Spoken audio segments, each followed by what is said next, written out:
No sé si les pasó lo mismo que a mí, pero yo recibí solo hoy en la tarde mía comentarios de la plataforma. O sea, yo no pude, o sea, los leí ahora antecitos, pues, porque no estuve en la tarde y llegué y vi un montón de correos de la plataforma, pero a mí no me llegaron en el fin de semana. No sé si a Sí, ustedes les pasó lo mismo.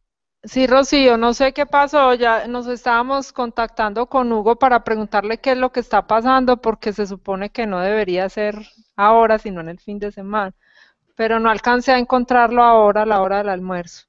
Voy a Vale. insistirle pues para que esté pendiente de la plataforma, ¿listo? Porque sí es muy chévere, de verdad, que nos llegue la información, nos llegue el correíto informándonos que ya hay algún comentario, porque pues así uno enseguida entra directamente a la plataforma. Entonces, lo que me parece a mí es que, claro, la idea que nosotros teníamos era, con estas preguntas preparatorias, como ir haciendo una introducción a la temática del día de hoy. Eso fue, digamos, el sentido que tuvo estos foros preparatorios. Pero dado que no los, me imagino que no todos los pudieron leer, por las personas que están trabajando y tal, llegan apenas ahora a la sesión.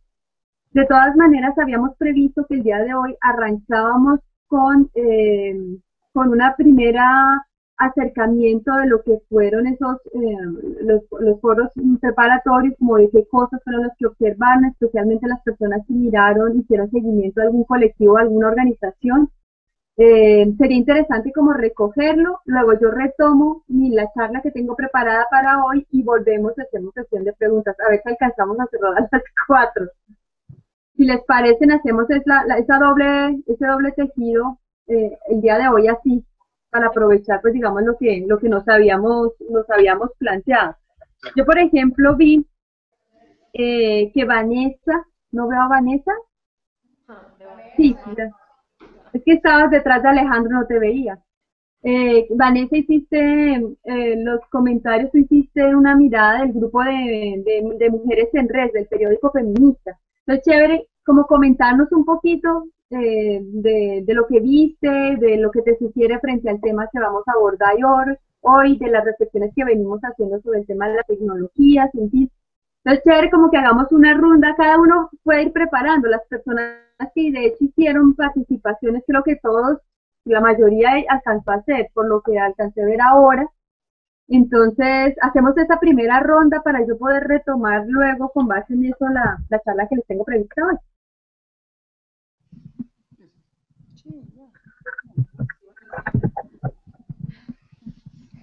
Hola. Hola, Vanessa. Bueno, tal y como lo había anunciado allí en el foro, seleccioné el movimiento, bueno, que realmente es un periódico feminista, Mujeres en Red. Em, ¿Por qué? Bueno, realmente no tengo ningún interés en particular, simplemente seleccioné ese como al azar. Es un periódico que que se creó desde 1997. No especifica quiénes lo crean.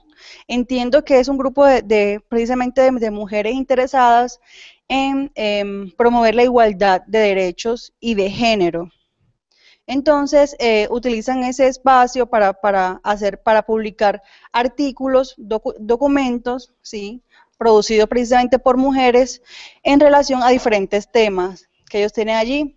Entonces, por ejemplo, en el ámbito de la educación, en el ámbito de la política, incluso del que ellos llaman ciberfeminismo, que es incluso el que yo les recomiendo allí que miremos, política, educación, ya les decía, comunicación, tienen alrededor, no, creo que más de 30 temas hay que podemos explorar.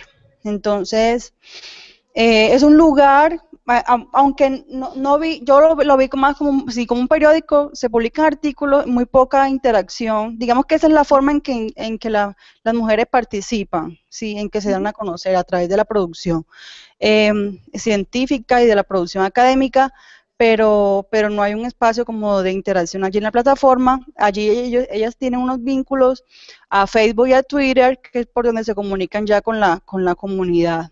incluso vi mucha actividad en el espacio en Twitter.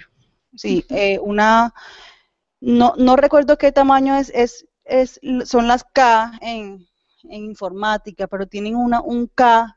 ¿Alguien recuerda eso? Un K de seguidores. ¿Cuánto es? Más de 1000 gigas. Perdón, 1000 seguidores. No en pesos, sino en número de personas, en millones. Eso. Listo. Pasa acá. Sí. Bueno, entonces eso nos dice un poco como el tamaño de la red, de esa comunidad de seguidores que tienen, que comparten, que retuitean, ¿sí? Las publicaciones de esa comunidad. Entonces, eso es básicamente lo que yo exploré.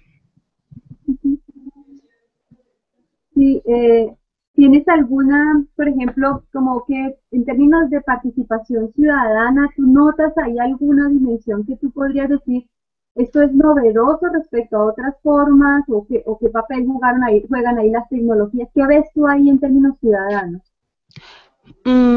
Yo veo un movimiento, o sea, de pronto lo interesante, no novedoso, es que es un movimiento que más que un espacio de queja, de reclamo, es una manera de mostrar ese movimiento, pero a través de la producción escrita, ¿sí?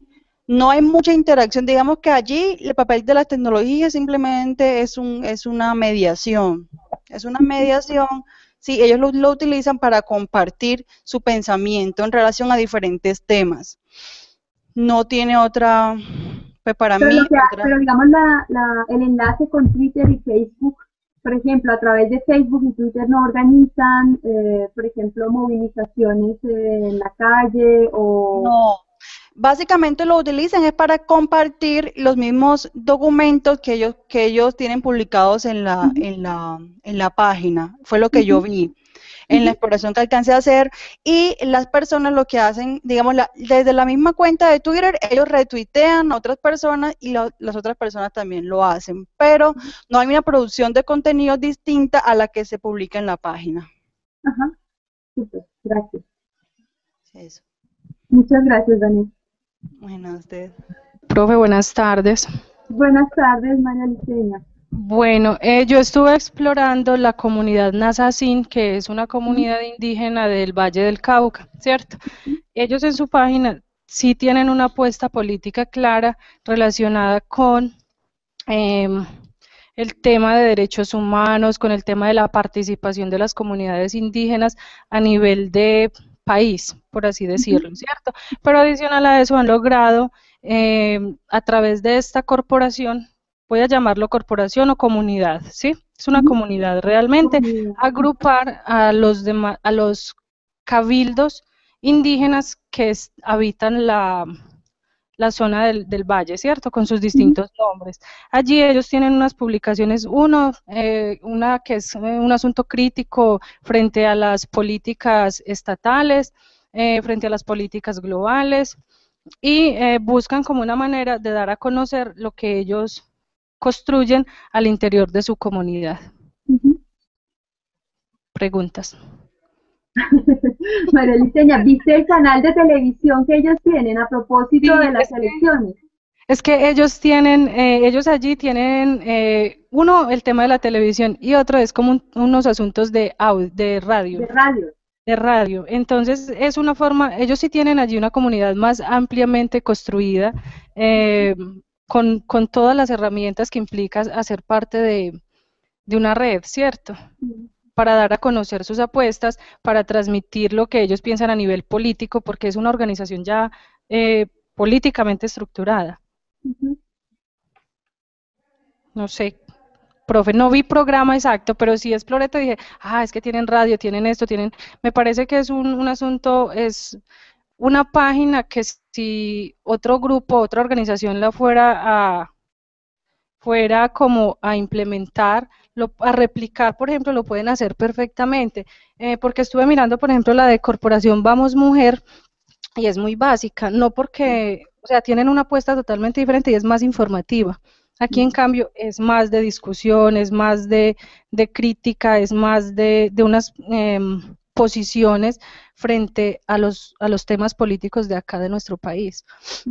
Incluso el nivel de apropiación de las tecnologías, lo que estábamos diciendo, tener televisión, canal de televisión, tener radio online, Bueno, tener, por ejemplo, digamos, no es solamente la página como Vamos Mujeres, como nos decía Vanessa, digamos, uno ve sobre todo información disponible al público, sino que estos han apropiado todas las formas posibles. pero adicional a eso, bueno, eso lo relacionaba un poco con los documentos y es en el tema de la tecnología ha llegado por unas vías y y yo creo que usted en su documento también decía es que la tecnología ha llegado sin que hubiese estado planeado para esas comunidades específicas, pero ellos a partir de sus necesidades, de los asuntos contextuales, han logrado apropiarlas y adaptarlas a sus intereses sobre todo. Vale, muchas gracias, María Licenia. No, profe, Digamos, con gusto. ¿quién quiere a la derecha, a la izquierda, arriba, abajo?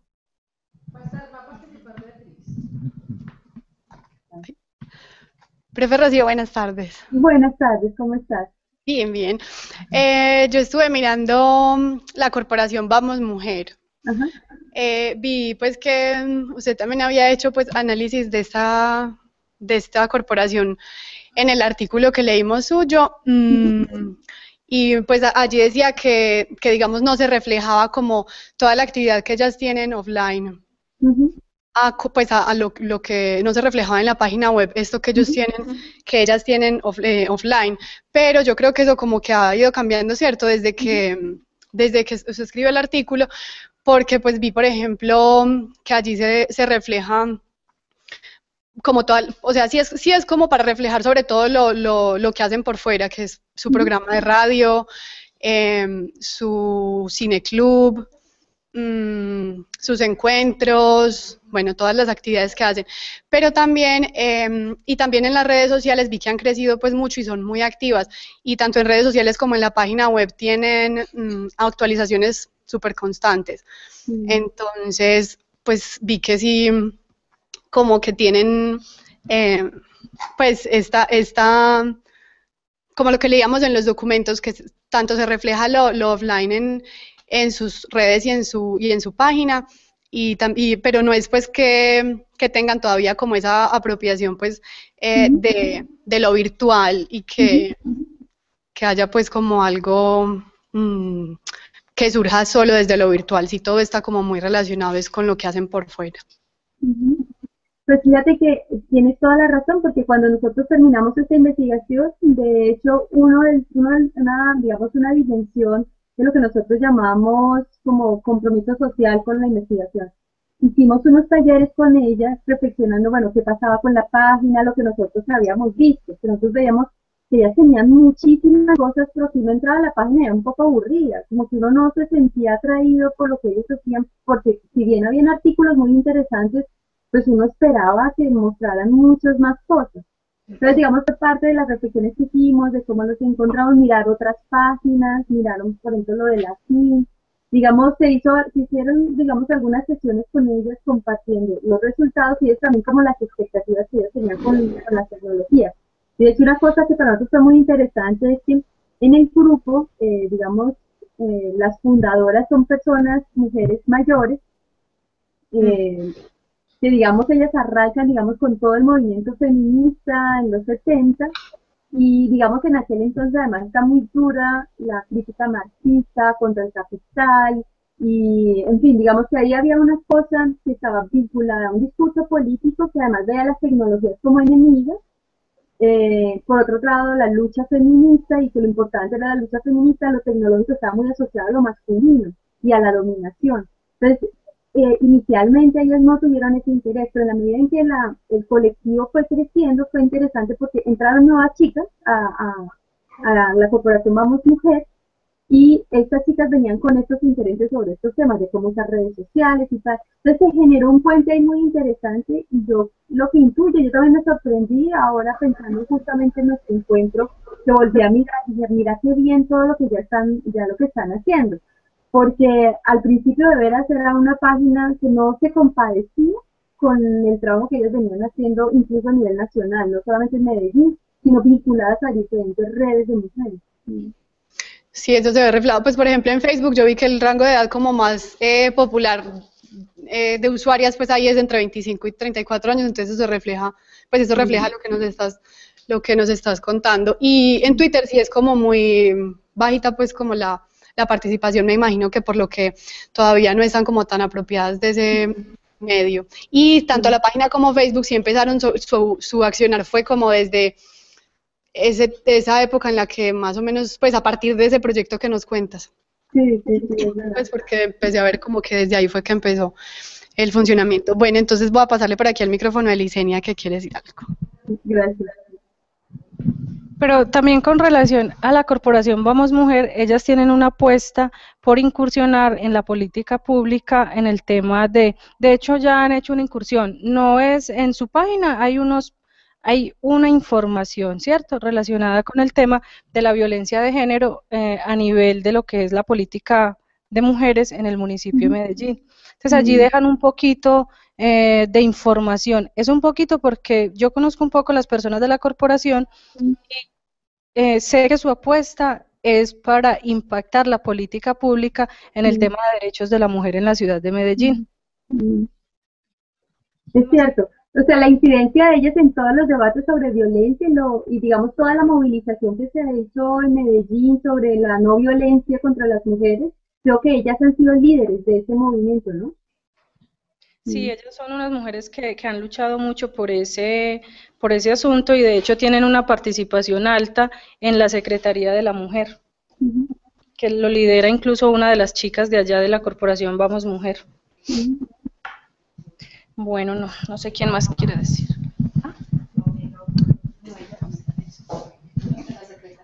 Bueno, profesora y compañeras, yo estuve observando y haciéndole seguimiento al Observatorio Audiovisual e Investigativo sobre procesos comunitarios y de resistencia.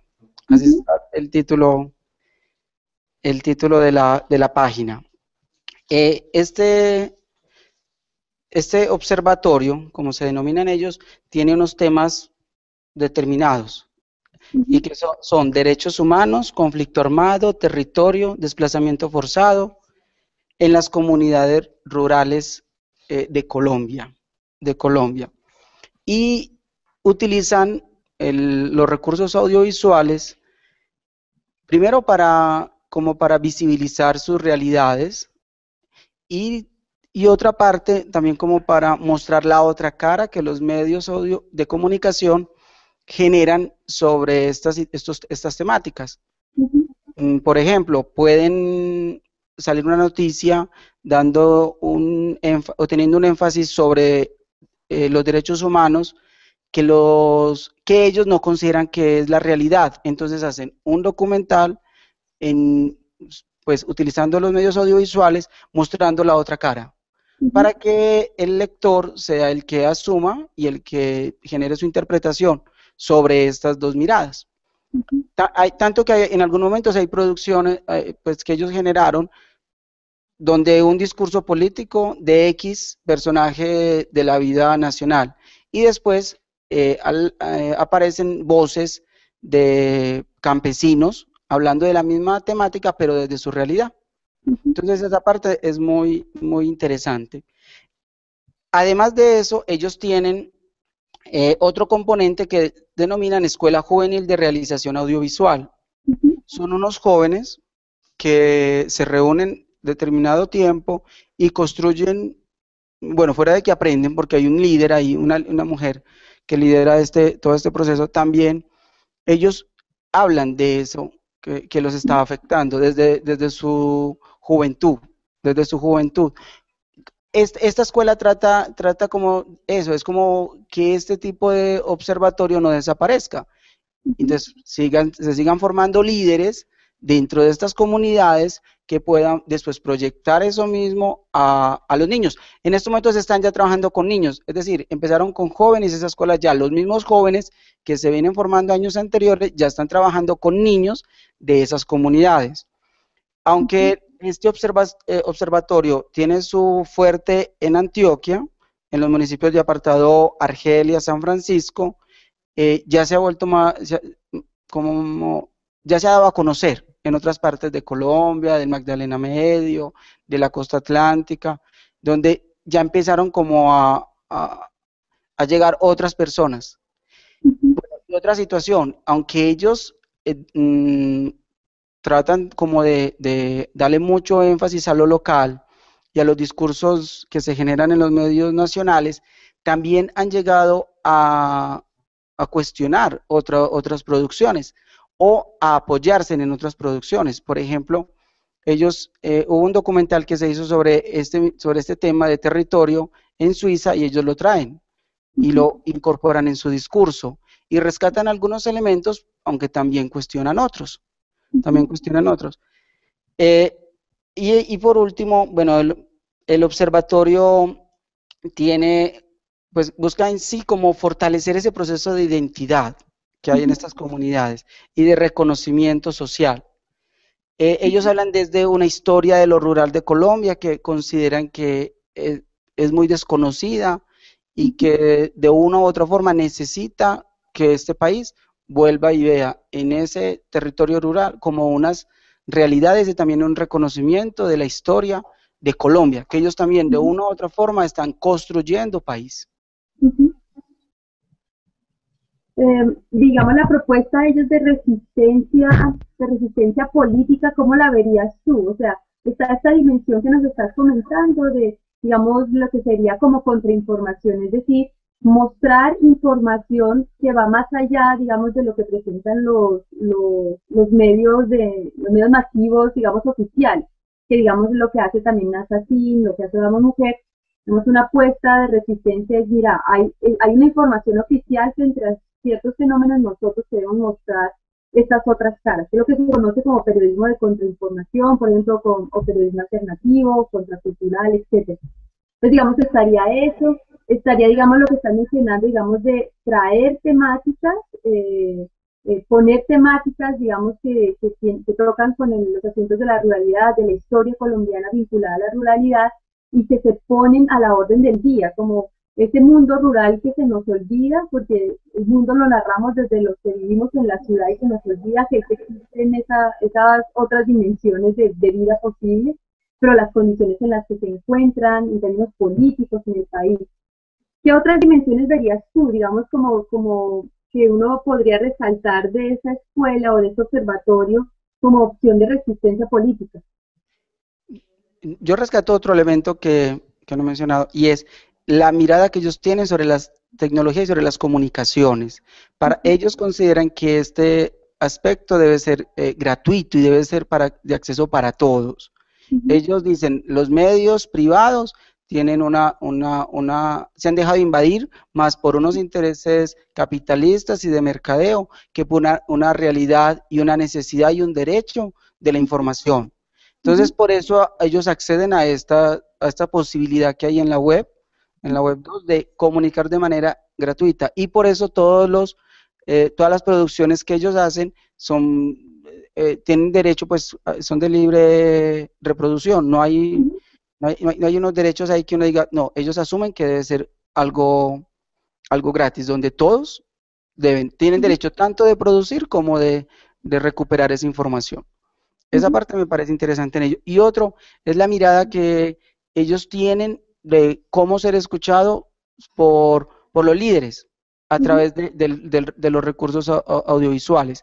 Un ejemplo es el que durante todos los años de gobierno que tuvo Álvaro Uribe, ellos grababan los discursos de Álvaro Uribe y le hacían también un seguimiento de cómo esos discursos, en palabras tan sencillas, a veces los estaban atacando directamente a ellos o se estaban viendo afectados, porque no se veían reflejados en las palabras de alguien que asume un liderazgo de toda esta región.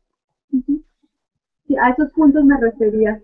Quería que comentaras un poquito más para las personas que no las hayan alcanzado a mirar. Muchas gracias.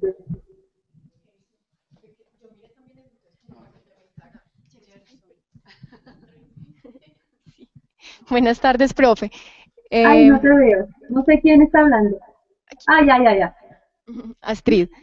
Es que como también estuve mirando pues como la experiencia del observatorio, entonces para Ajá. complementar un poco pues como lo que estaba comentando Gerson, es que siempre Chévere. digo Gerson y me equivoco.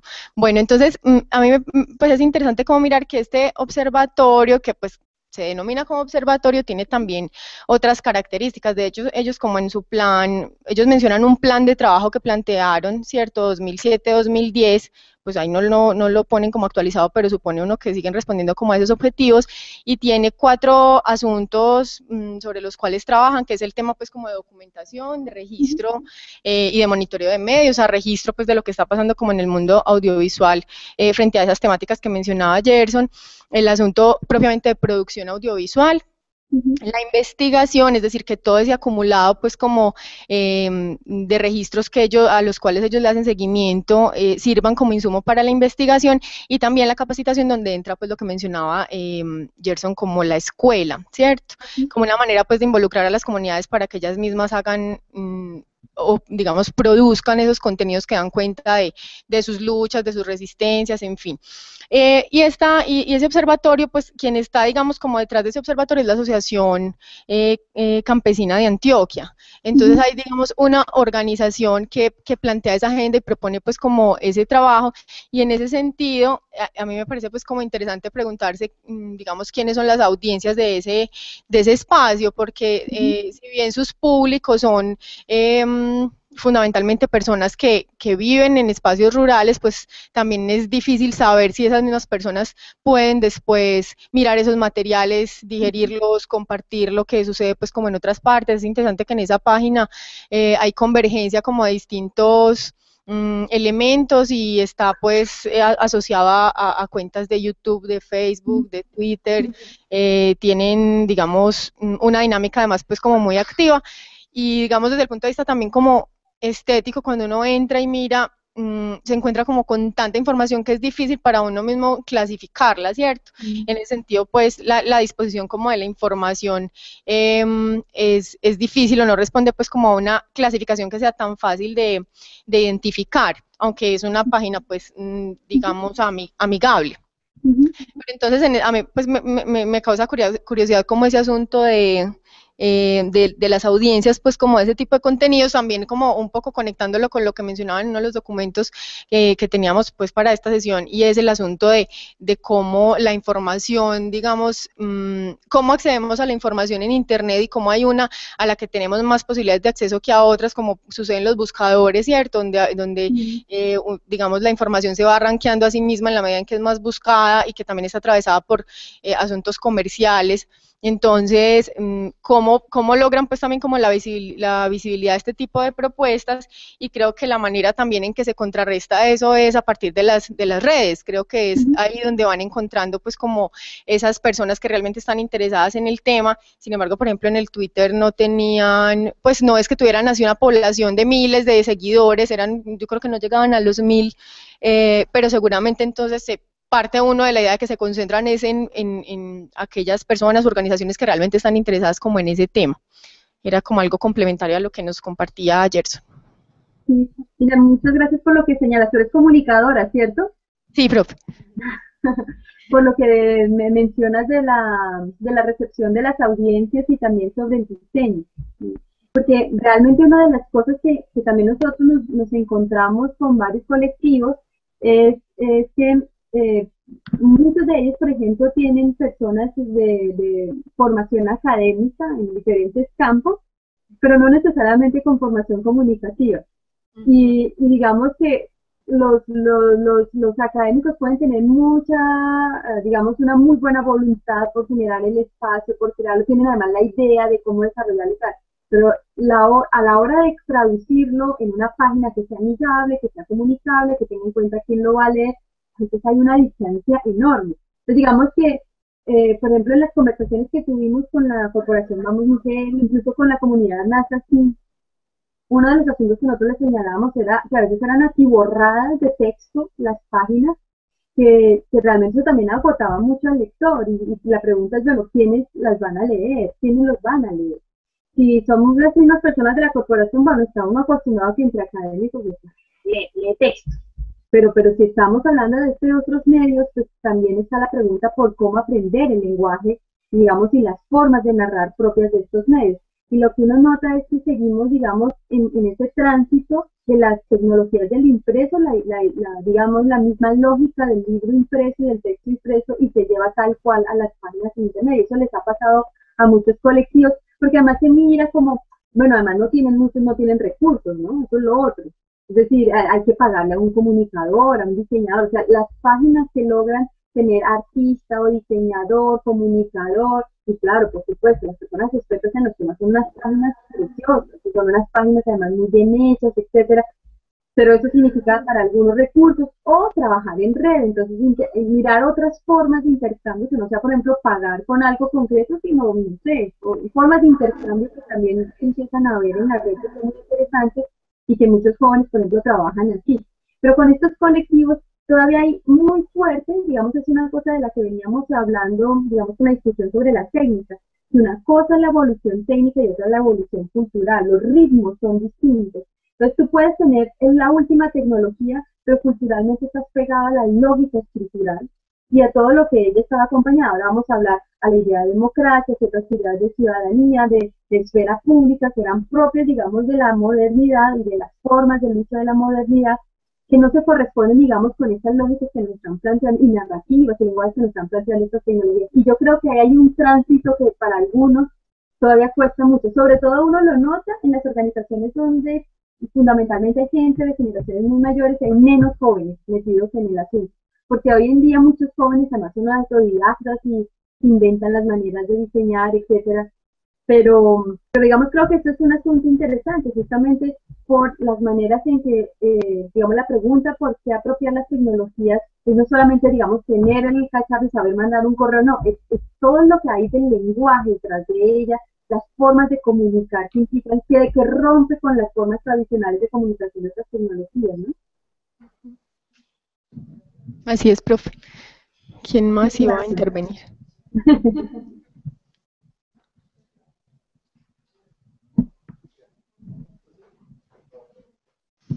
No, pero me le apunto. Hola. Es que yo estaba haciendo un ejercicio. Alejandro. Estaba haciendo un ejercicio distinto, pero no lo he acabado. Y es, pues, voy a leer lo que llevo. O sea, un ejercicio distinto y es, pues, ver cómo funcionan esas páginas bajo la lógica un poco digital. Entonces, el primer filtro fue coger las 6 páginas, creo que eran, y sacar de sus RSS. De ahí, 2 quedaron eliminadas, quedaron 4. O sea que ya quedaron 4. De esas 4, hacer un seguimiento desde hace 2 semanas para ver cuáles generaban contenidos nuevos en la red. De esas, 3 generaron contenidos y una no. No pasó nada en esa página desde hace 2 semanas hasta ahora. Y de esas, ¿qué? Una que sí tenía RSS, pues no generó contenido, fue mujeres. Vamos, mujer. Pues, no, mujeres en red. Mujeres en red. Desde hace 2 semanas no pasó nada en la página. Desde el 28 de febrero. Bueno, o sea, yo lo que quería era meterme en las páginas, sino que las páginas me dieran información a mí. Y, pues, como hacer una metalectura sin leerlas. Y de esas 3 generaron movimiento. Y de esas 3 que generaron movimiento, hubo unas más activas que otras. Estoy esperando a que abra, ya abrió. La que más se movió en esas 2 páginas fue el CRIC, que es el Centro Rural, no sé cuál es. No, el CRIC, del movimiento indígena. El CRIC, sí, ese es... El Consejo Regional Indígena. El Consejo Regional Indígena del Cauca, que generó 28 entradas en estas 2 semanas. Y la ONIS, o Organización Nacional Indígena, generó 14 y la que menos generó fue Vamos Mujer, que generó 7. Ese fue el segundo filtro, como ver cuál genera el movimiento y ya escoger unas aparte de eso. Pero ahí iba, pues era más un ejercicio porque no hacer análisis del discurso, sino es ver la cantidad de discursos que generaban utilizando herramientas digitales. Es como el análisis que quería como mirar. No, porque estoy en proceso y porque se me cayó la red, pues hoy no tuve acceso y ayer fue cuando estaba haciendo eso. ¿Por qué? ¿Por qué lo quería hacer así? Porque por un lado quería ver coherencia, pues si usan los medios digitales, no tanto ver cómo, sino si los usan.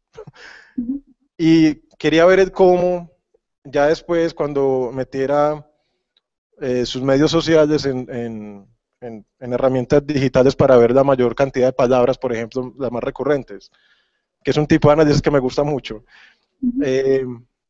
Pero no he llegado a esa fase, o sea, apenas voy a discriminar las páginas que generaron contenido en estas 2 semanas a través de soportes RSS y fueron estas.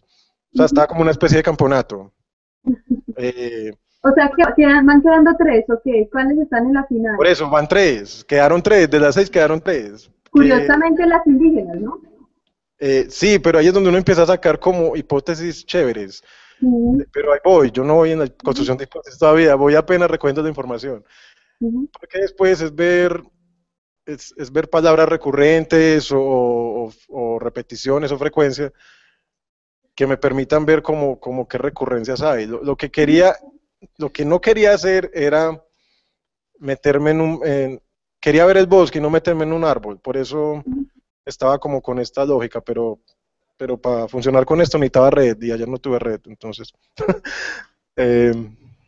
por eso lo tengo incompleto, pero cuando lo acabe se los muestro. Pues era como, por eso no había participado, porque no he acabado esto. Por eso estabas tímido hoy, ajá. No. Pero digamos de eso, Alejandro, tú como que tú decías, me parece muy chévere o digamos que encontrar que sean los movimientos indígenas los que más se han movido. Yo sé que todavía no has construido las hipótesis que querías desarrollar porque estás todavía metido en el bosque, pero digamos, como qué reflexiones se sugieren en principio, como qué intuiciones entonces te aparecen de ahí, digamos, ¿con qué entraste tú? ¿Qué esperabas encontrar en las diferentes páginas y tal? Y de repente con lo que te vas encontrando, ¿eso qué te va diciendo? No, yo creo que era al revés. O sea, yo antes quería que los datos me hablaran. O sea, dejar que los datos me conversaran y yo, pues, poner atención. O sea, quería ir a la inversa. Es que cuando uno hace análisis en red y que se pueden, pues, cuando uno ve los textos como bases de datos, pues ya estoy recordando cosas que hacía en el pregrado, los textos le hablan a uno, pues los datos. Entonces por eso no iba como con alguna hipótesis, simplemente quería dejar que me hablaran y luego de tener un montón de información, empezar a ver pautas, que es como el paso siguiente. Pero no tengo. O sea, en este momento, pues hay un dato importante y es que de 6 páginas es posible hacer el seguimiento de forma medianamente juiciosa a 4. De esas 4 hay una que por lo menos no ha publicado en estas 2 semanas. O sea que quedan 3.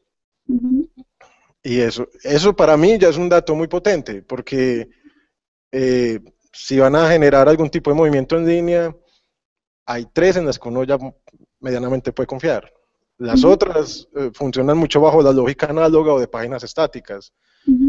Y eso, incluso de entrada, ya va generando como a los usuarios en red como ya cierta predisposición a visitarlas, pues porque hay que juegan bajo una lógica muy de los 90s o inicios de este siglo, de ver las páginas como en un asunto meramente informativo. Pues una primera hipótesis podría ser eso, o de subir lo que han hecho, pero no en tiempo real. Entonces, las otras yo asumo que están registrando cosas que están pasando. O sea, tienen una actualidad que se ve reflejada tanto en su espacio en línea como en lo que está pasando análogamente. Pero ahí es donde uno ya empieza como a construir. Pero yo quería hacer el filtro para, como había dicho Vanessa ahorita, yo escogí esta porque me gustó. Pues yo quería algo, no caer así, como que nombre, o no, sino como que hubiera algunos elementos mayores de juicio para ver cuáles miro y cuáles no. Y eso es lo que estoy tratando apenas de construir, elementos de juicio.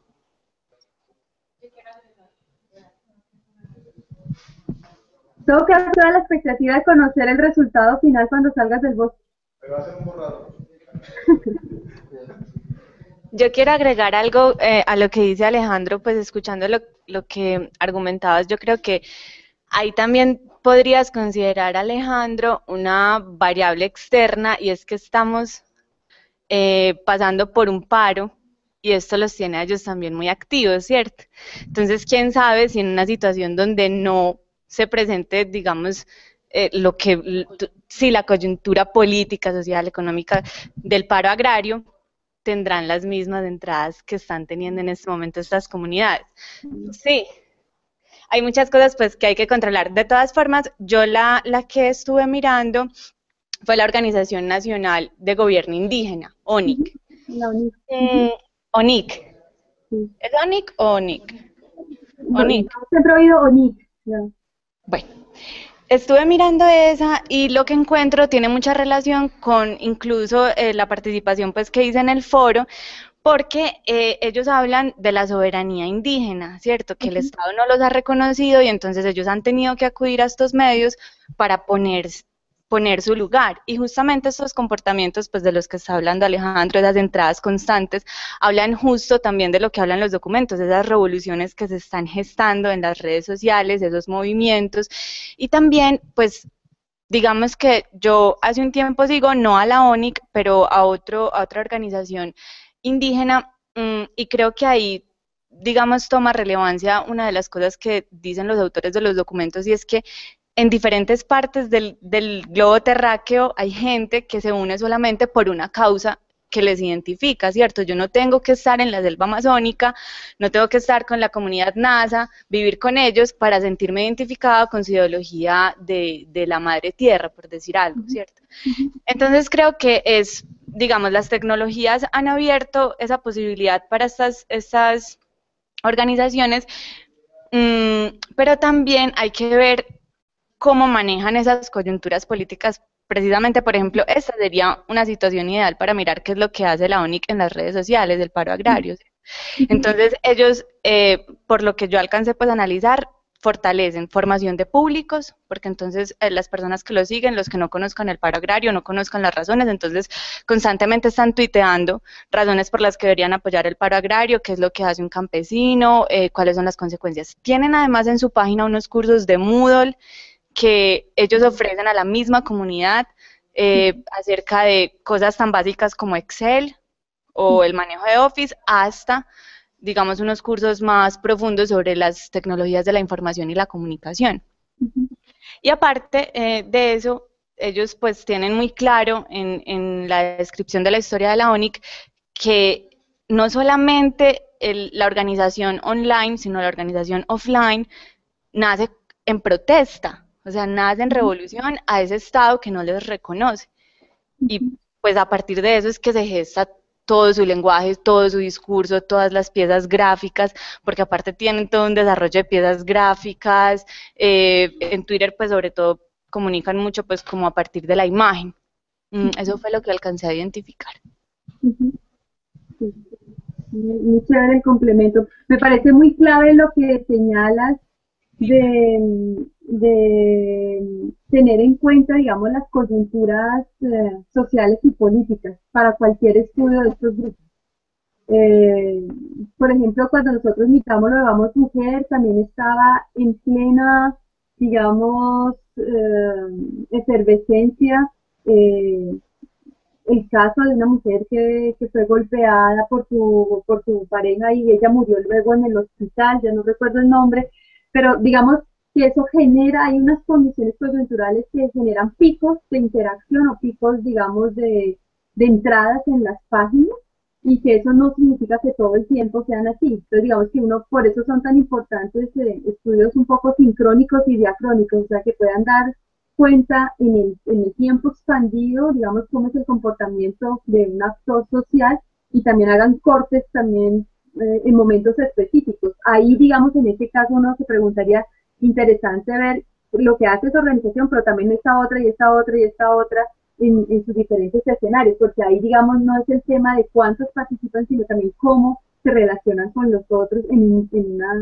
coyuntura particular. Ese es un punto clave en el análisis de esos colectivos. Muchas gracias. Profe, nosotros ¿Cerramos ya, aquí sí, ya por aquí cerramos nosotros. esta ronda? Vale, muchísimas gracias. Bien, entonces, yo creo que hemos señalado ahora en estas intervenciones varios aspectos importantes, digamos, que estaban previstos para la sesión de hoy. O sea, uno, como tratar de identificar, digamos, todos esos procesos que se están dando a nivel social, por fuera, digamos, de la institución escolar, pero que nos interesan en la medida en que están dando cuenta de luchas. Entonces, bueno, les decía, hay varios elementos que ya ustedes señalaron, digamos, en la observación de los colectivos o de las organizaciones que miraron. Entonces, esto lo voy a retomar ahora más adelante.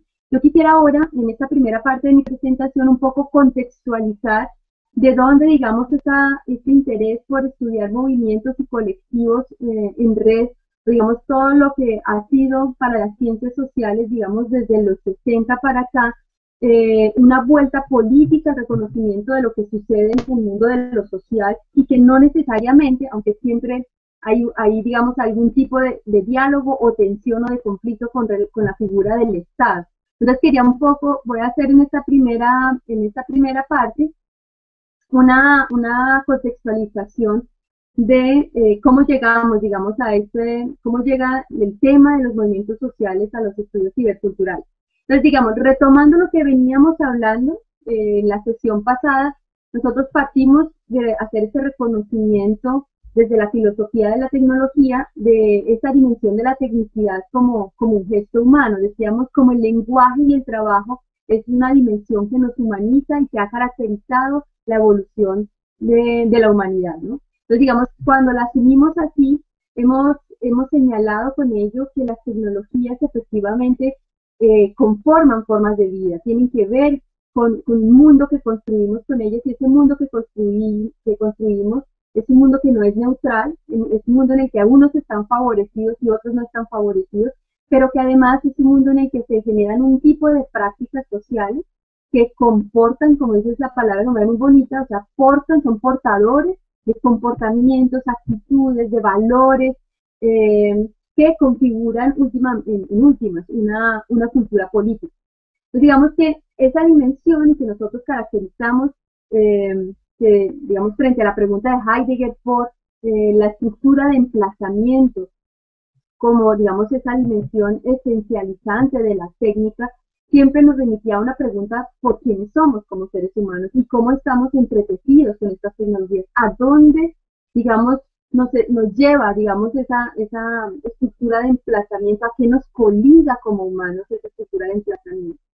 Y frente a eso, digamos, nosotros hicimos esa reflexión filosófica para un poco también evadir ciertos reduccionismos culturales que ven solamente a las tecnologías como un objeto o como un medio para alcanzar un fin, o los determinismos que asocian las tecnologías directamente y de manera unilateral a los cambios sociales. Es decir, que introducir tecnologías impacta, es una palabra que se utiliza muchísimo además en las ciencias sociales y en la educación, en la retórica, pues de estos campos, solemos hablar de que las tecnologías impactan, ¿no? Como si las personas estuviéramos ahí quietecitas y nos quedáramos esperando que nos cayera un cohete encima y nos impactara, ¿no? Entonces, digamos que esos determinismos que miran de manera unilateral y no observan, digamos, desde el otro lado, la dimensión social, individual, colectiva, que configura también otros usos, es muy importante, digamos, para las reflexiones que nos proponemos ahora. Entonces, digamos, teniendo en cuenta estas dos entradas y para, digamos, no caer en esos reduccionismos ni culturales ni determinismos tecnológicos, creo que es importante recordar algo que digamos, creo que hemos ya mencionado desde el inicio de este espacio, y es que al lado de estas transformaciones de las actuales tecnologías digitales, es decir, decimos que somos seres fundamentalmente técnicos, pero digamos, todo el auge de los estudios ciberculturales y toda esta discusión obviamente tiene que ver con un desarrollo en particular que son estas tecnologías digitales. Y alrededor de estas hablamos del capitalismo cognitivo digital, de la globalización, se hablan, digamos, se han generado montones de campos de discusión, tanto así que de verdad muy fácilmente se dice que las tecnologías fueron las que impactaron estas transformaciones.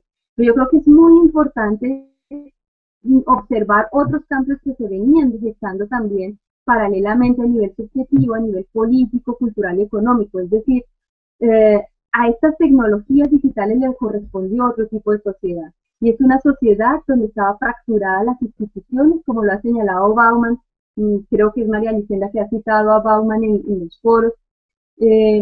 Varios sociólogos, ya digamos antropólogos, nos han dado pistas de cómo nuestras sociedades, efectivamente, a partir de los 60, incluso un poquito antes, digamos después de las posguerras, empiezan a generarse una serie de movimientos que ya no son los movimientos de la modernidad propiamente dicha, sino que tienen que ver con una serie de insatisfacciones que, digamos, estallan en el mayo del 68 y que conocemos, digamos, con todo lo que luego, a partir de ese, se desarrolló en términos de las ciencias sociales y de la academia, que conocimos como los estudios de la posmodernidad o los estudios postcoloniales, por ejemplo, también vinieron, retomaron, digamos, toda esta fuerza de mayo del 68, donde se cuestiona la idea de un Estado que es el que define o, digamos, la figura central que configura o una nación. Digamos, a partir de allí hay una serie de cuestionamientos a esa figura del Estado, que ya no es más la figura del Estado benefactor,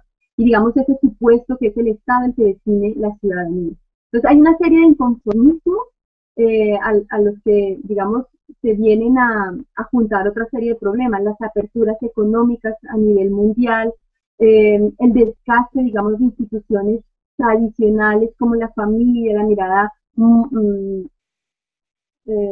monogámica de la familia, empiezan a aparecer el movimiento gay, el movimiento feminista, es decir, las feministas nos dicen lo político no se refiere solamente a la política del Estado, ni a nuestra relación con el Estado, sino lo político también tiene que ver con la vida privada, con la vida personal. De hecho, a ellas debemos el eslogan, lo privado es también público.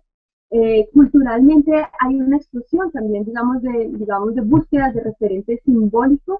Entonces, digamos, todo lo que es el movimiento estudiantil, el movimiento de jóvenes, el movimiento mismo de las mujeres, en fin, empiezan a mostrar unas dimensiones políticas de lo cultural que no estaban previstas antes. Es decir, creo que es muy importante reconocer que a estas tecnologías les corresponde otro tipo de subjetividades. Un poco como le decíamos ahora, estudiar el caso en este momento de lo que está pasando con ciertas plataformas en ciertos colectivos, y no miramos que en el contexto, por ejemplo, en el país, en este momento estamos en paro agrario, en paro campesino, podríamos hacer interpretaciones que no corresponden con la realidad. Y en este caso creo que también para observar el lugar que ocupan las tecnologías en movimientos sociales y, digamos, la transformación de lo político, tendríamos que comprender, para no caer, digamos, en la idea de que las tecnologías son las que cambiaron los movimientos sociales, o que las tecnologías crearon movimientos sociales alternativos o en red. De hecho, el concepto de red viene de muchísimo atrás. Por ejemplo, lo que han hecho las mujeres, los campesinos, los indígenas, la noción de red de tejido incluso viene de mucho atrás en sus organizaciones, ¿no?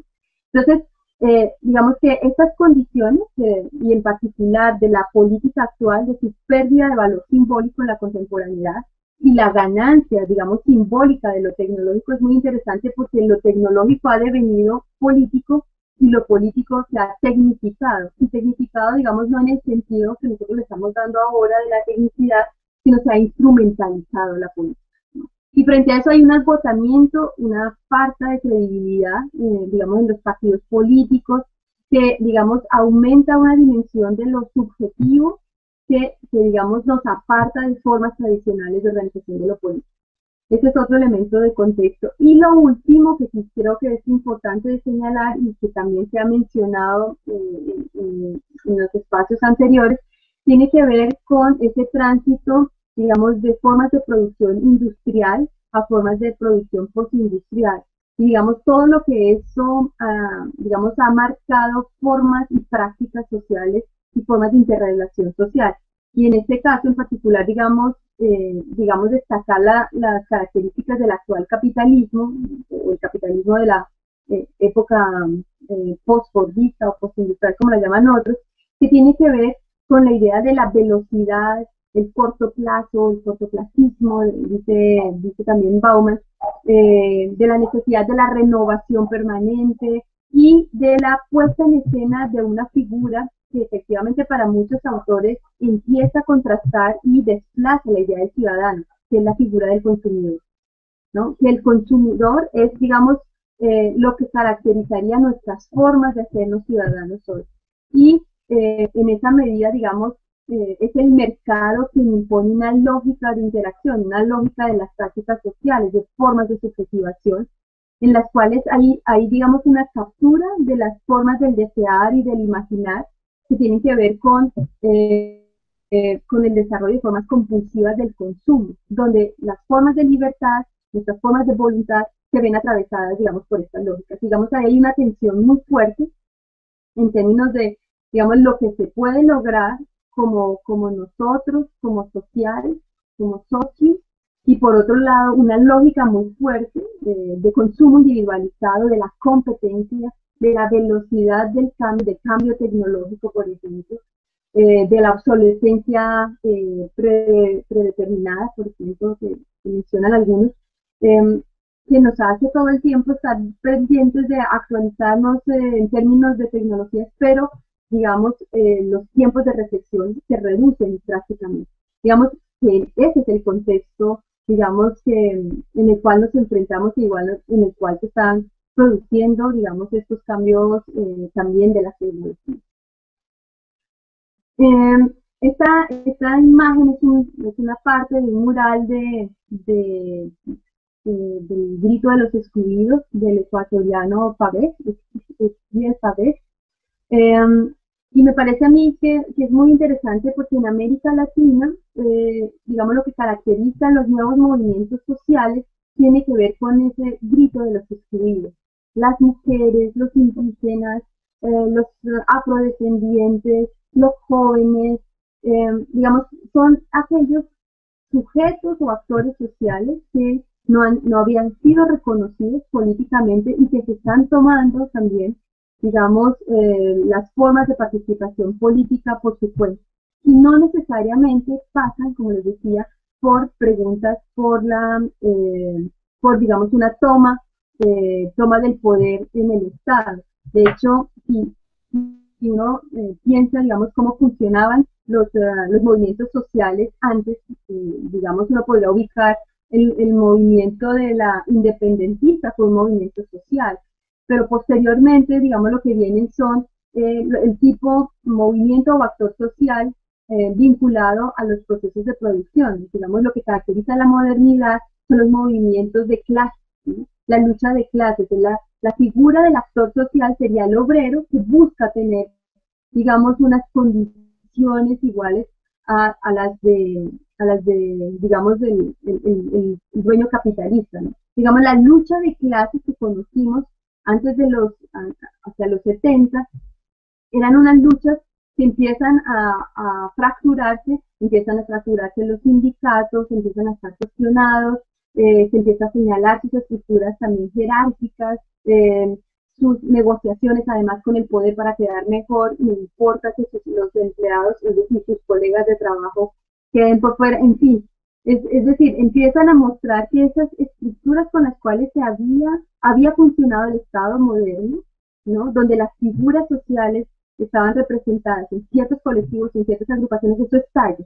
Y estalla, por eso me gusta mucho la imagen de Pavés, como por el grito de los excluidos, esos que empiezan a señalar, además de las formas de opresión, las formas de producción, que fue lo que caracterizó, digamos, los movimientos de izquierda marxistas, estos empiezan a decir, hay otras desigualdades e inequidades de raza, de género, de región, que también nos están marcando y que de las cuales no se habla, ¿no?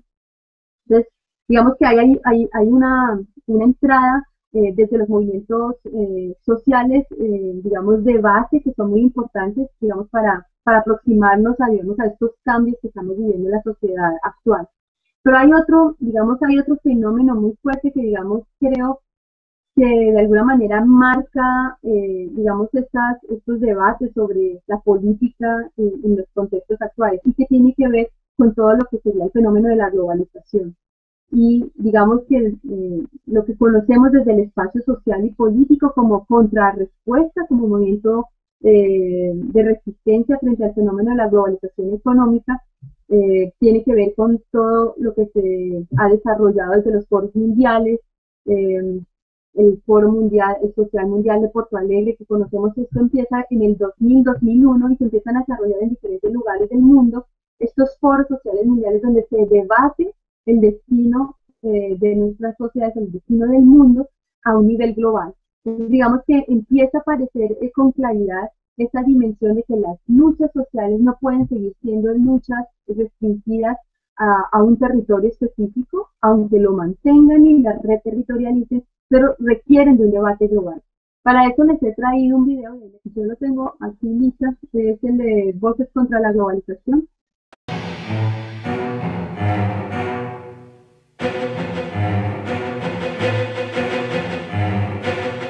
L'année dernière, les 500 plus grandes sociétés transcontinentales privées ont contrôlé 52% du produit mondial brut.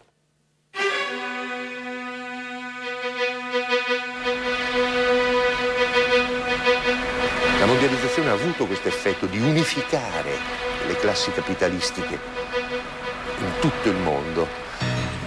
Tutti si rappresentano a Wall Street. Wall Street non è semplicemente il centro dei capitali americani, è il centro del capitalismo collettivo mondiale.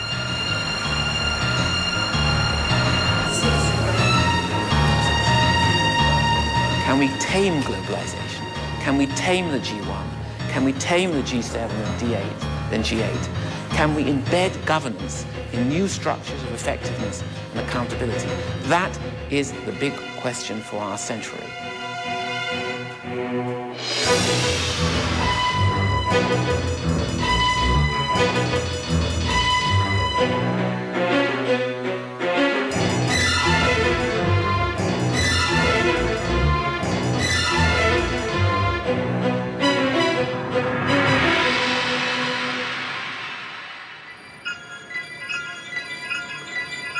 La mundialización está siendo pilotada por gigantescas empresas multinacionales. Ya se han hecho con enormes zonas del planeta y amenazan con tomar muchas más. Importantes regiones de todo el mundo están fuera de la jurisdicción de cualquier Estado.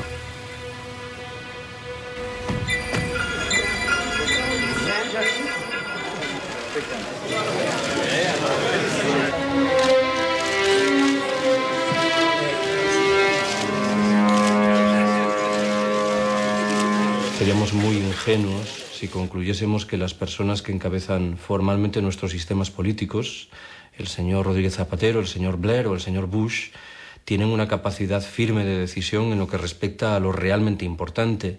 Son antes bien formidables corporaciones económico-financieras que operan en la trastienda las que dictan las reglas del juego.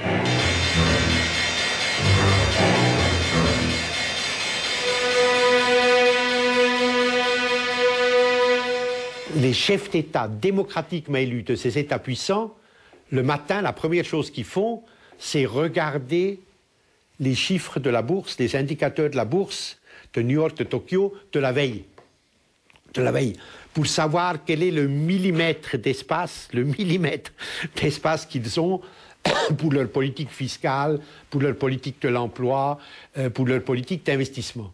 Et pour la première fois dans l'histoire de l'humanité, des entreprises transnationales ont un pouvoir beaucoup plus important que les États, que les gouvernements. Et la mondialisation, elle est économique et financière et elle a pour but de transformer toute la réalité du monde en marchandises, c'est-à-dire en produits qu'on peut vendre ou qu'on peut acheter. Las grandes fortunas y los intereses de los países más desarrollados ahogaron la posibilidad de un mejor reparto en el mundo. Y desde los fertilizantes hasta el agua, desde los cereales hasta el petróleo, todo cayó en sus manos, en el de las megaempresas, muchas de ellas con mayor potencial económico que muchas naciones del planeta. Le chiffre du bilan de ExxonMobil est supérieur au produit intérieur brut de l'Autriche. Le General Motors, le bilan de General Motors est supérieur au produit intérieur brut du Danemark.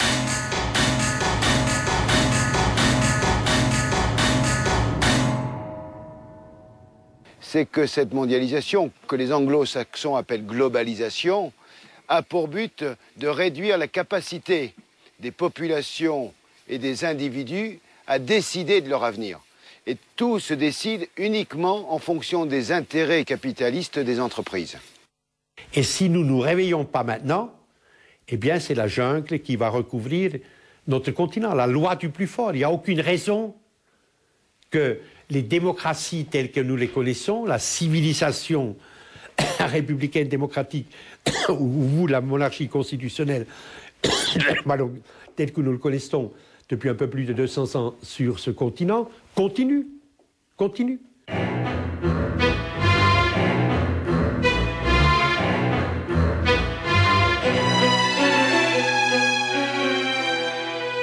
Y los organismos internacionales que determinan toda la economía de un país, que hacen lo que quieren, no son democráticos. ¿Cómo es que podemos contentarnos, satisfacernos con esta democracia política que solo nos permite quitar un gobierno y poner otro? ¿Cómo es que es eso? ¿Por qué es que la gente no se da cuenta de esto? ¿Y por qué es que los políticos no tienen la valentía de un día llegar a la televisión y decir: carísimos conciudadanos, venimos a hacer aquí una confesión sincera, es que nosotros no gobernamos. Estamos aquí porque somos los comisarios de los señores que están arriba, que se llaman, que tienen nombres, y ahora aquí una serie de nombres de grandes transnacionales. Indirectamente, claro, que eu não estou dizendo que eles estão ao serviço de todo isso, pero el mundo funciona, digamos, de esta forma. Los políticos han sido como han sido, entre otras cosas, porque el pueblo se ha conformado, porque ha dicho, bueno, es que quizás que es la única solución. Y poco a poco nos vamos dando cuenta de que la capacidad de participación de los ciudadanos, en lugar de impulsarse, decir, oye, que la democracia, como yo le decía antes, no es que te cuenten, es que te tengan en cuenta, que es muy distinto, ¿verdad? La democracia que hay actualmente en el mundo es que no me la creo, porque es una mentira. Es una mentira. El voto gratis no existe. Es una mentira. Que cuando vamos a votar para nada.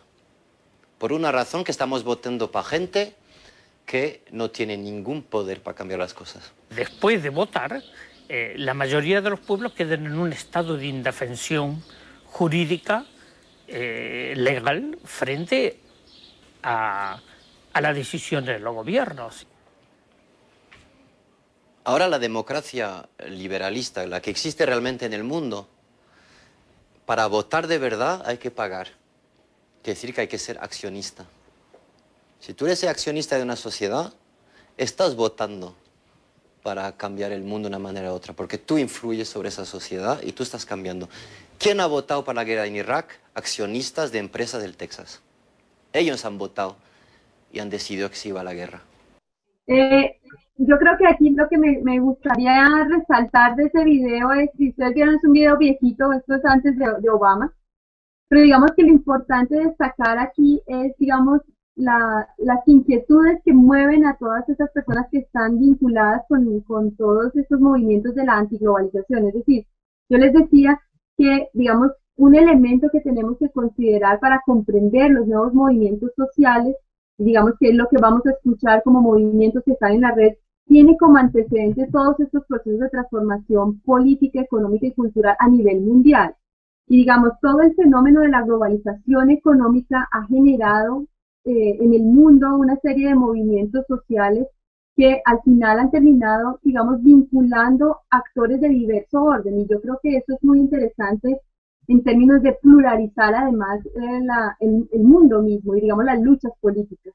Porque, digamos, con todo este fenómeno de la antiglobalización, como lo decía Manu Chao, pero también este escritor Saramago. El asunto es que nos ponen de presente que nuestros estados y digamos las políticas de los estados están siendo fuertemente definidas por actores internacionales, realmente actores multinacionales que son los que definen los rumbos de las políticas estatales. Y digamos que en ese sentido, esa discusión sobre el contexto económico que digamos nos está aumentando brechas y de desigualdad e inequidad, es un contexto muy fuerte en el cual todos estos grupos, ustedes ven los indígenas, las mujeres, a pesar, digamos, de tener unas luchas culturales particulares, hay algo en común que empieza a atravesar estos colectivos que tienen que ver con esa insatisfacción por este nuevo orden mundial económico,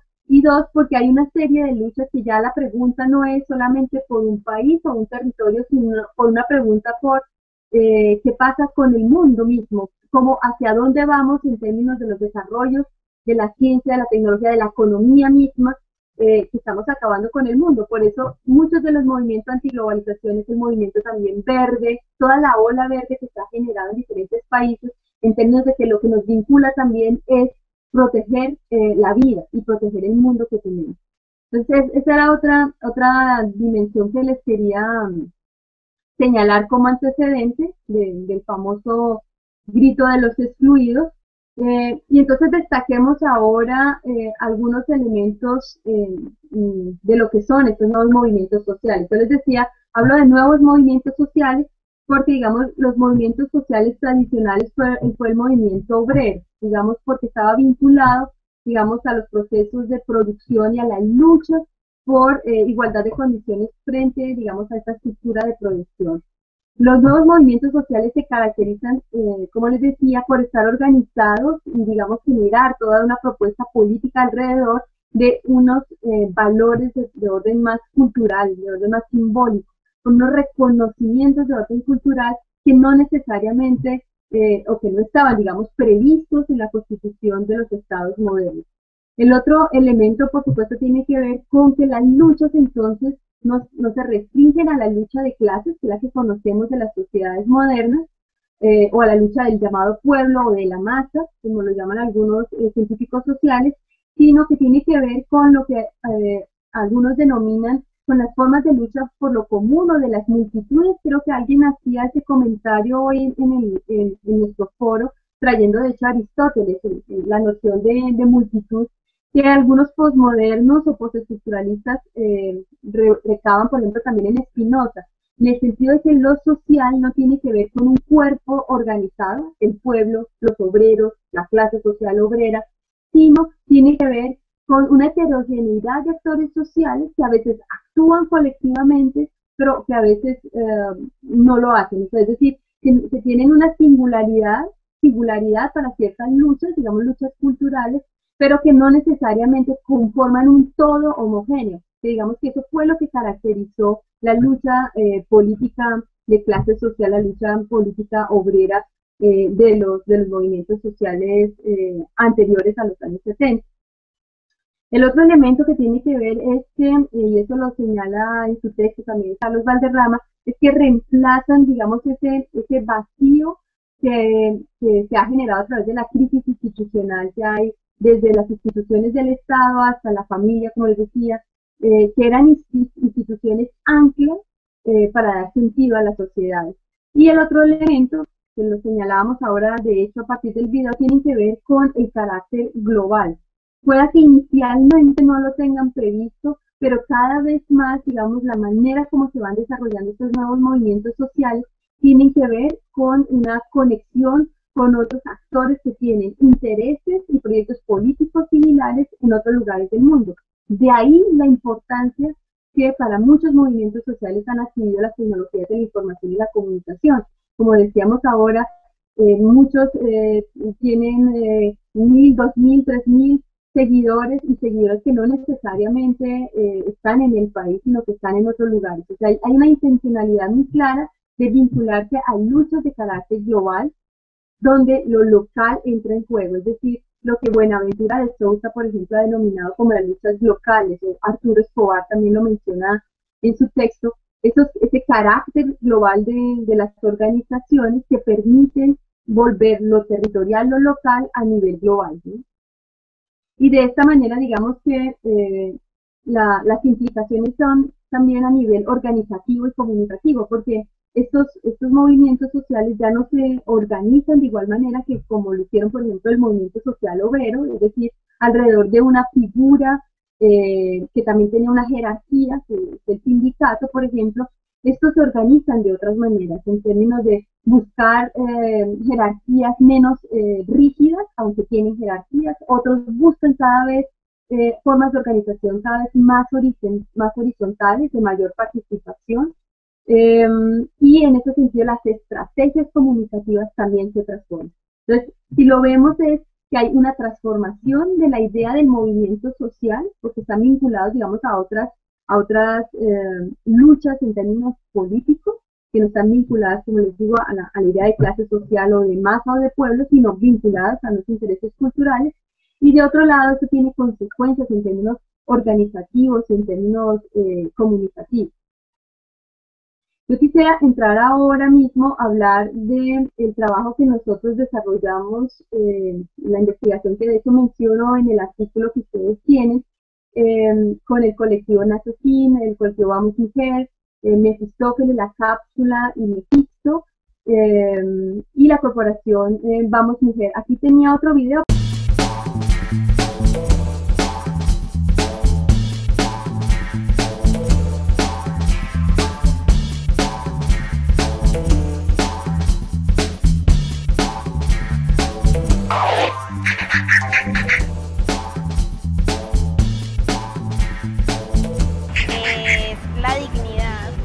Que no cuentan a veces con ellas. La sexualidad. Libertad. Promovemos los procesos de organización y participación, sobre todo la formación en ciudadanía y en derechos juveniles, y nos interesa formar sujetos políticos. En el 2010 ganó el concurso de Mujeres Talento, digamos que como un reconocimiento a mi ejercicio de liderazgo, sobre todo el proceso que llevamos en la nororiental y específicamente en la Comuna 4. Soy una mujer joven que hace parte del movimiento social de mujeres hace más o menos 8 años y he trabajado básicamente con mujeres jóvenes. En este momento estoy haciendo un trabajo con la Ruta Pacífica de las Mujeres sobre la recuperación de la memoria histórica y es de poder recoger las experiencias y las afectaciones de las mujeres en plena guerra. Respeto. Derecho al trabajo. Puede ser el feminismo que llega a convertirse en machismo, entonces genera desigualdad. El concurso lo que busca es reconocer talentos de las mujeres para que las mujeres se motiven a ser parte de espacios de organización y participación, a que se motiven a ser mujeres científicas, a que se motiven a estar en el arte, porque históricamente las mujeres teníamos, digamos que un espacio negado en la sociedad, éramos las mujeres del hogar, de la vida privada. Entonces el concurso busca incentivar y poner de ejemplo a mujeres que se destacan en algunos temas específicos en la ciudad para que otras mujeres jóvenes digamos que no sientan miedo y se atrevan a hacer y a desarrollar su potencial. En el tema de ciudadanía, nosotros básicamente los temas que nos hemos enfocado es la denuncia, ¿cierto? Reivindicamos la denuncia como una opción que las mujeres tenemos, pero además que sabemos que tenemos es una deconstrucción, ¿sí? Sabemos que es necesario enseñarle, ¿sí? Y disponer muchas herramientas para que las mujeres aprendamos además a denunciar, ¿sí? Como un derecho. No nos dan el respeto que merecemos, pues que nos reprimen muchas cosas por ser el hecho de las mujeres. Haber ganado el concurso de Mujeres Talento, digamos que primero es una responsabilidad muy grande porque uno dice, bueno, de una u otra forma yo soy referente para otras mujeres jóvenes de la ciudad. Pero digamos que también es el uno cuestionarse sobre el crecimiento y el aporte que está haciendo en los procesos de transformación social e invitarse a generar nuevas propuestas. O sea, a lo mejor hay mucha gente que no le guste que muchas mujeres anden reunidas por ahí en la ciudad, pero las mujeres lo hacemos, ¿cierto? Nos reunimos, en algunos momentos nos tomamos la ciudad con todo y lo que signifique tomarse la ciudad. Entonces creo que eso han sido logros. Es como poder traspasar el miedo y salir a decir, bueno, la voz de las mujeres es esta, La libre expresión. A las mujeres se les está imponiendo como determinados modos de ser muy inconscientemente. Y es muy oprimido. Es como una invitación a seguirse formando y a seguirlo haciendo con los otros. Más que un asunto pues como personal, para mí es colectivo. Estos son opciones de vida, ¿sí? Hablar de antimilitarismos, hablar de ser no violenta, ¿cierto? Hablar de pacifismos, hablar incluso del feminismo, tiene que pasar por la piel, ¿cierto? Tiene que pasar por el cuerpo y finalmente termina siendo tu opción de vida, ¿sí? Y creo que eso es pues, lo que hemos aprendido y creo que muchas están aprendiendo. Bueno, estos 5 colectivos con los cuales nosotros trabajamos entre el 2009 y 2010, los seleccionamos realmente con un criterio, uno, que efectivamente hicieran uso de repertorios tecnológicos, 2, que estuvieran vinculados a proyectos políticos, sociales o culturales, y 3, queríamos observar, digamos, diferencias entre movimientos organizados alrededor de lo que se conoce como movimiento social propiamente organizado y otros que respondan más a esa idea de la multitud o de un común que se organiza transitoriamente, no necesariamente a largo plazo. Y digamos, por eso nos dividimos en estos grupos. El colectivo nace así y el colectivo Vamos Mujer, el uno responde, digamos, al movimiento indígena en el Santander de Quilichao, Cauca, y concretamente nosotros trabajamos con el colectivo de comunicación. Digamos que allí lo que me pareció muy interesante, igual que en Vamos Mujer, es que son colectivos que responden a un movimiento social mucho más amplio, es decir, al movimiento indígena, en el caso de Nazatín, y al movimiento de mujeres en el caso de Vamos Mujer, que son movimientos que arrancan desde los años 70, como les digo, y que tienen apuestas políticas de largo aliento. Es decir, estos, digamos, no se organizan como lo vamos a ver en los otros colectivos de manera más esporádica o coyuntural, sino que hay una organización, una apuesta de transformación social a largo plazo, lo que Castells denomina como movimientos de proyectos. Es decir, decía María Licenia, hay un objetivo político muy claro que define las acciones de estos colectivos, ¿no?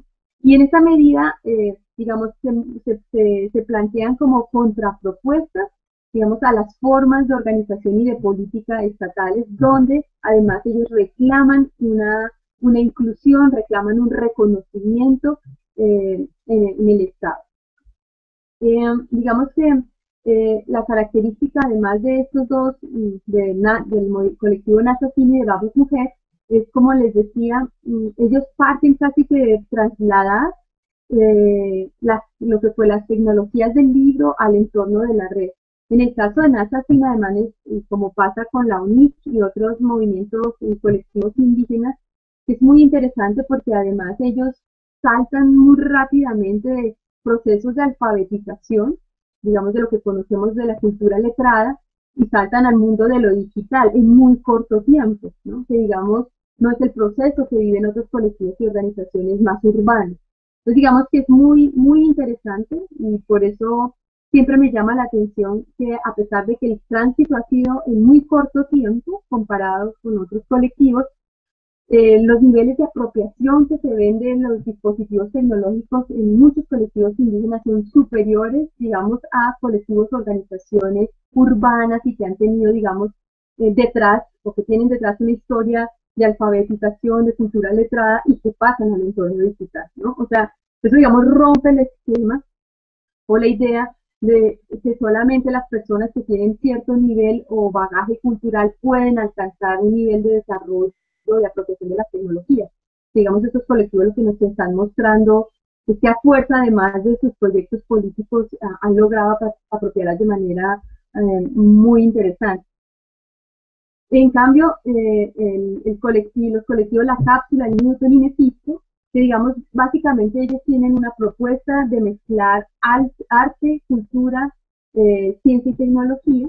Estos son jóvenes urbanos, todos universitarios, de clase media alta, jóvenes de la Universidad Nacional, de la Universidad Javeriana y de la Universidad Distrital en Bogotá, que están produciendo cosas en la red y donde, digamos, la apuesta de ellos, más que, digamos, una reivindicación cultural, como la que tienen el colectivo indígena o el de mujeres en términos de reconocimiento como actores sociales, lo que estos colectivos apuestan de estos jóvenes es mucho más una pregunta por cómo hacemos para construir efectivamente una sociedad de información libre, del intercambio, de la cooperación, del compartir los bienes comunes que tenemos todos.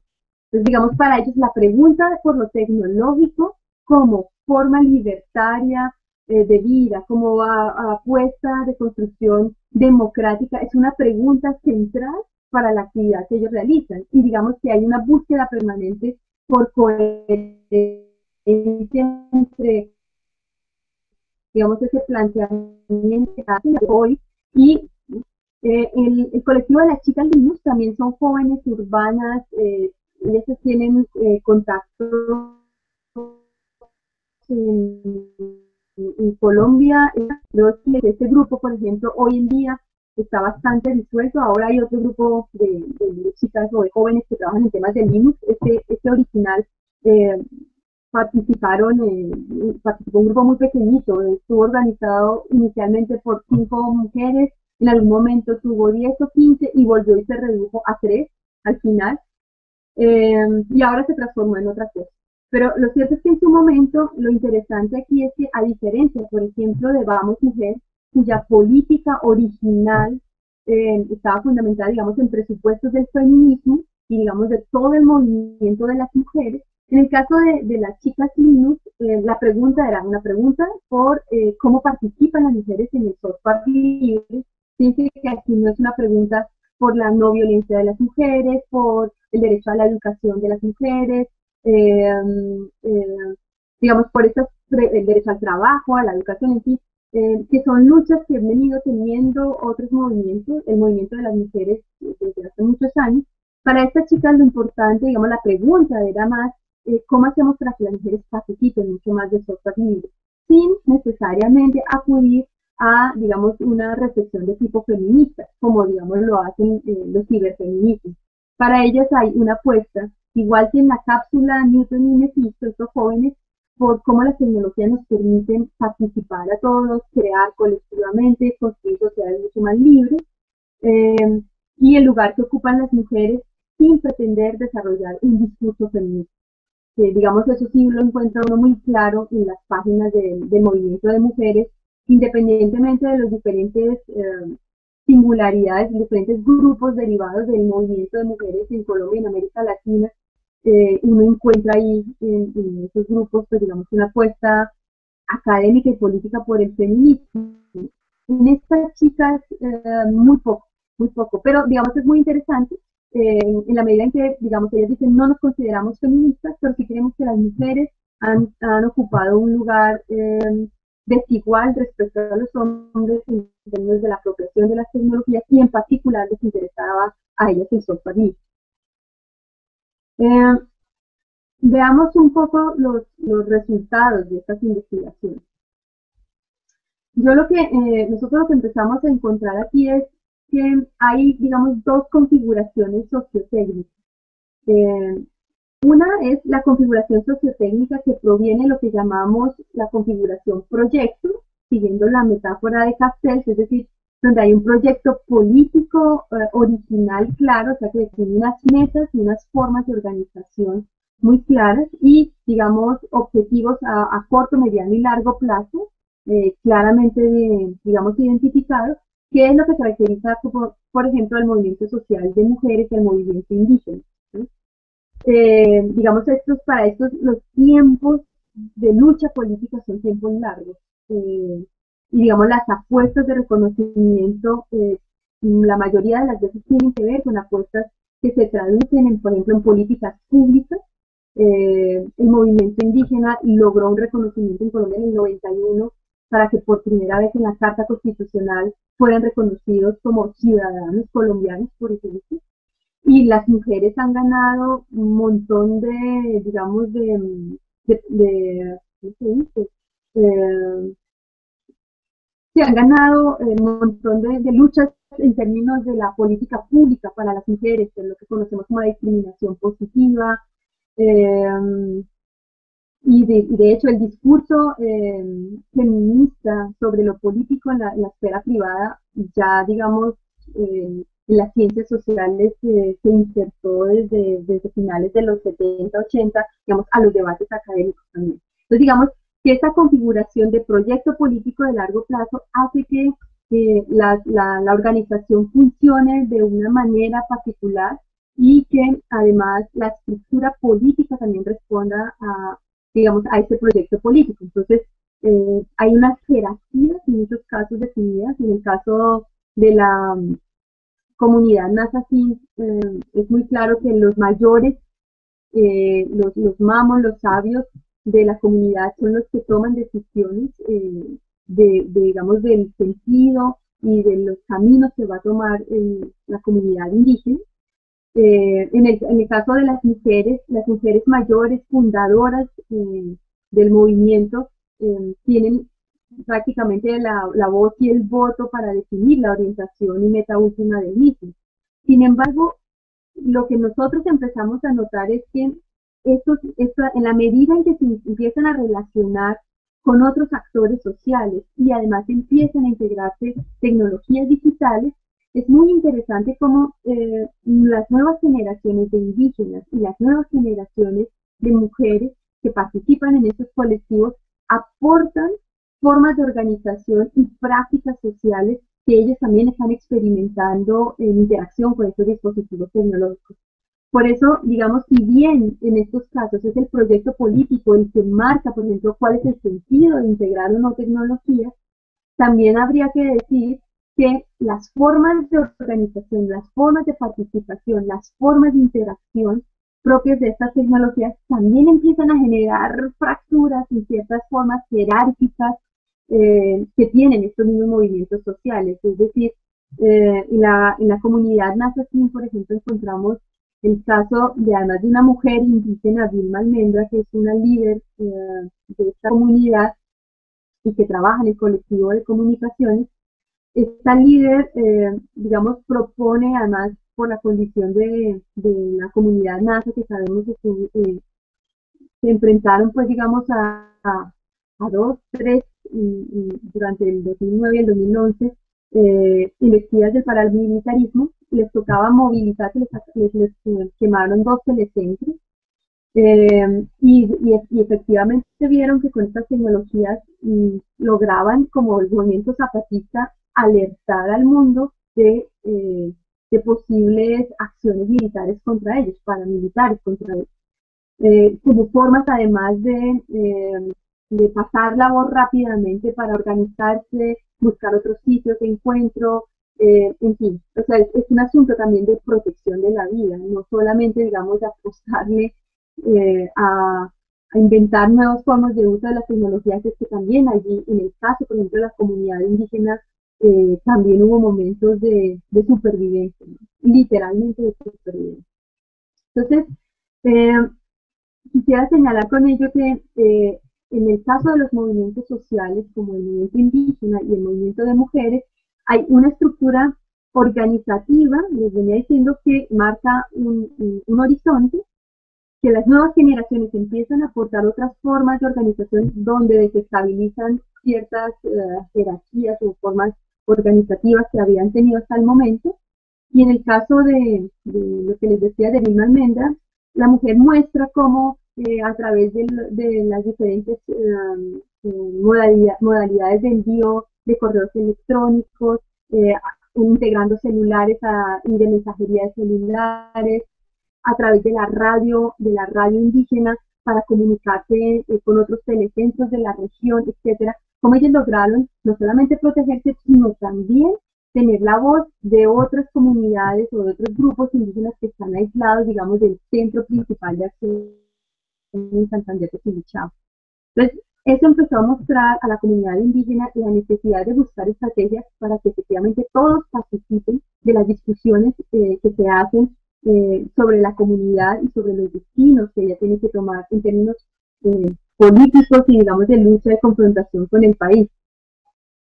En el caso de estas organizaciones, las generaciones jóvenes introdujeron estas transformaciones en las formas de organización que, digamos, ahora valdría la pena mirar hasta dónde efectivamente se ha transformado la estructura política, es decir, cómo lo tecnológico también deviene político en estas organizaciones y, digamos, se transforma, digamos, el nivel de relación que tuvo en sus inicios, porque así como lo comentábamos ahora, en el caso de las páginas de Vamos Mujer y otras organizaciones de mujeres o feministas, los primeros apuestas de uso de las tecnologías fueron muy planas o de excesiva información. Fundamentalmente era como de poner información, como de llevar, les decía yo, la lógica del libro e informar sobre lo que estaban haciendo. Poco a poco en la medida en que se han venido integrando otros actores y sobre todo personas jóvenes a sus colectivos y organizaciones, es que empieza un poco ahí a romperse formas que ya estaban definidas como las formas que tendrían que funcionar. Mientras tanto, digamos, los colectivos de jóvenes, como les digo, Mephisto, La Cápsula, el Newton, las mismas chicas Linux, no parten de la idea de proyecto político, sino nosotros lo denominamos más como un trayecto en el sentido en que es que la temporalidad no es una temporalidad de largo plazo, sino es una temporalidad que tiene que ver como con acontecimientos específicos y tiene que ver también con, digamos, un compartir unos intereses y unas necesidades comunes en un momento particular. En este caso, por ejemplo, estos jóvenes que desarrollan graffiti electrónico, tienen también radio alternativa, desarrollan propuestas de integración de ciencia, tecnología y arte, donde experimentan, por ejemplo, plantas y les ponen sensores y estos sensores los llevan a, digamos, con el movimiento que realizan las plantas, luego lo que se produce en términos artísticos, en fin, hay una serie de experimentación entre lo vivo, lo no vivo, lo animado, lo no animado, que son muy interesantes, pero tienen que ver, digamos, con una búsqueda de mirar cómo apropian lo tecnológico, digamos, desde un sentir que tiene que ver con lo estético en muchos casos, y en otros casos con una pregunta por cómo hacemos porque esta sociedad sea libre y efectivamente se compartan cosas, y, digamos, no hay una preocupación por, digamos, por un reconocimiento político, no están interesados, digamos, en participar directamente en política pública, aunque, digamos, ahora, con todo lo que se ha generado con el movimiento del Partido Pirata en el mundo, el movimiento del software libre empieza a hacer, digamos, pasos y caminos para ver cómo se inserta, digamos, en instituciones públicas de política pública estatal.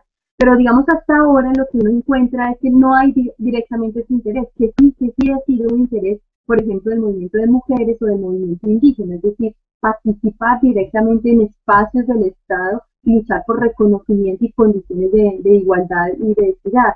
Mientras para estos colectivos de jóvenes, la política, de hecho, se produce en lo que algunos denominan espacios de política menor. Menor en el sentido en que no se habla de la política mayor de largo plazo, sino de una política menor vinculada a intereses culturales, vinculada, digamos, a asuntos que se resuelven espaciotemporalmente de manera más bien rápida. El otro elemento que quería señalar de estos grupos de jóvenes es que sus prácticas políticas, digamos, en el campo del arte y la cultura, tienen que ver con formas de lo que Arturo Escobar en su artículo, por ejemplo, denomina como formas de autoorganización o formas de autodeterminación, es decir, sus prácticas efectivamente están interesadas menos en una forma de definir una estructura política vertical o digamos claramente definida, sino que ellos están interesados en unas formas de participación y de organización que están más de la mano de procesos de intercambio permanente, de prácticas de colaboración en ambientes informales, la integración de viejos y nuevas tecnologías adaptadas a contextos específicos, lo que se conoce, por ejemplo, con el movimiento de low tech, es decir, el uso de tecnologías de reciclaje, por ejemplo. Entonces, digamos, hay toda una serie de preguntas que tienen que ver con cómo digamos, en esferas de lo cotidiano, aunque sea, digamos, esferas de producir graffiti electrónico o de hacer pequeñas exposiciones de arte digital, etcétera, ahí hay una pregunta que los une, y es una pregunta por cómo buscamos maneras para contraponernos a esta forma hegemónica de poder, que es el poder económico, donde todo se convierte en útil o que todo funciona para el mercado. De ahí que sea tan importante para estos colectivos todo lo que tiene que ver con el copyleft y el Creative Commons, porque digamos que es la manera de sostener una sociedad que mantenga unos bienes comunes dispuestos para todos, ¿no? Digamos que lo que hace el copyright es restringir el acceso a bienes informacionales, a bienes del conocimiento. Digamos, lo que plantea todos estos movimientos, y digamos, en esto hay un elemento que los une, así como los une una pregunta medioambiental hoy en día, la pregunta por cómo protegemos el planeta, hay otra línea que los teje o los articula, que es la línea por cómo hacemos para que todos tengamos acceso efectivamente libre y podamos todos participar de la sociedad de la información. Digamos que ese sería un proyecto, un objetivo político que los atraviesa, y que en algunos casos, como para los jóvenes, sus prácticas cotidianas tienen que ver con, por ejemplo, construir música. Hay un proyecto muy bonito que se llama Cartografía Sonora. Lo hacen también estos jóvenes de la Cápsula y Mephisto. Este proyecto de Cartografía Sonora trata de recoger, por ejemplo, músicos callejeros, graban su música, la suben a Google Earth y ponen en diferentes lugares de las ciudades, y ya han ido a varios lugares de América Latina, mostrando quiénes son los músicos callejeros, los músicos populares, los que nunca han estado en las grandes redes de producción musical y nunca lo estarán. Pero ¿qué es lo que cantan ellos? ¿A cuál experiencia de vida refieren, ¿no? Y son proyectos muy bellos, porque al final es recuperar un saber que está por ahí, y están aprovechando estas tecnologías para comunicarlo, para compartirlo. En algunos casos, de hecho, por ejemplo, generan procesos de producción conjunta, lo que se conoce como el remix, ¿no? Entonces, el uno sube una parte de la pieza musical, el otro le colabora con el otro instrumento, o le pone otra melodía, lo complementa, etc. Ahí hay un elemento que yo creo que atraviesa a estos colectivos, y es lo que denominamos como las políticas de la amistad y de los afectos. Sí, para los proyectos y para la política moderna, digamos, de la ciudadanía moderna, lo que caracterizaba en la acción política era la capacidad racional y de argumentación, ¿no? Que además eso lo vinculaba a uno como ciudadano a la esfera pública, y a través además, por ejemplo, de la prensa, que era el dispositivo fundamental. Lo que vemos en estos colectivos es que hay una política de lo afectivo, de la amistad. Ya no recuerdo, creo era Vanessa la que comentaba en el foro hoy, que decía, yo me gusta en algunos colectivos o organizaciones porque los conozco de primera mano, y en otros porque algunos amigos me lo han comentado, aunque no los conozca directamente. Y me parece interesante ese comentario, porque efectivamente es un poco esa política de la amistad. Yo no recuerdo si era Vanessa, pero así. Y entonces, lo que es cierto es que nos afecta más lo que nuestros amigos nos cuentan. Creemos tan poco en lo que nos dicen los políticos, que se ha generado una sensibilidad desde el afecto y la amistad, que es la que mueve ahora las movilizaciones que hacen los jóvenes, por ejemplo, las que conocemos ahora a través de los celulares, lo que pasó en Madrid, lo que pasó en Chile, lo que ha pasado en Colombia, es que muchos se vinculan a estas movilizaciones políticas, no necesariamente porque haya una convicción clara o un conocimiento en profundidad de cuál es el proyecto político, pero hay una cosa de lo afectivo, de la amistad, que es la que mueve y la que genera, digamos, estos procesos de intervención en las calles o de participación, digamos, en acontecimientos coyunturales concretos.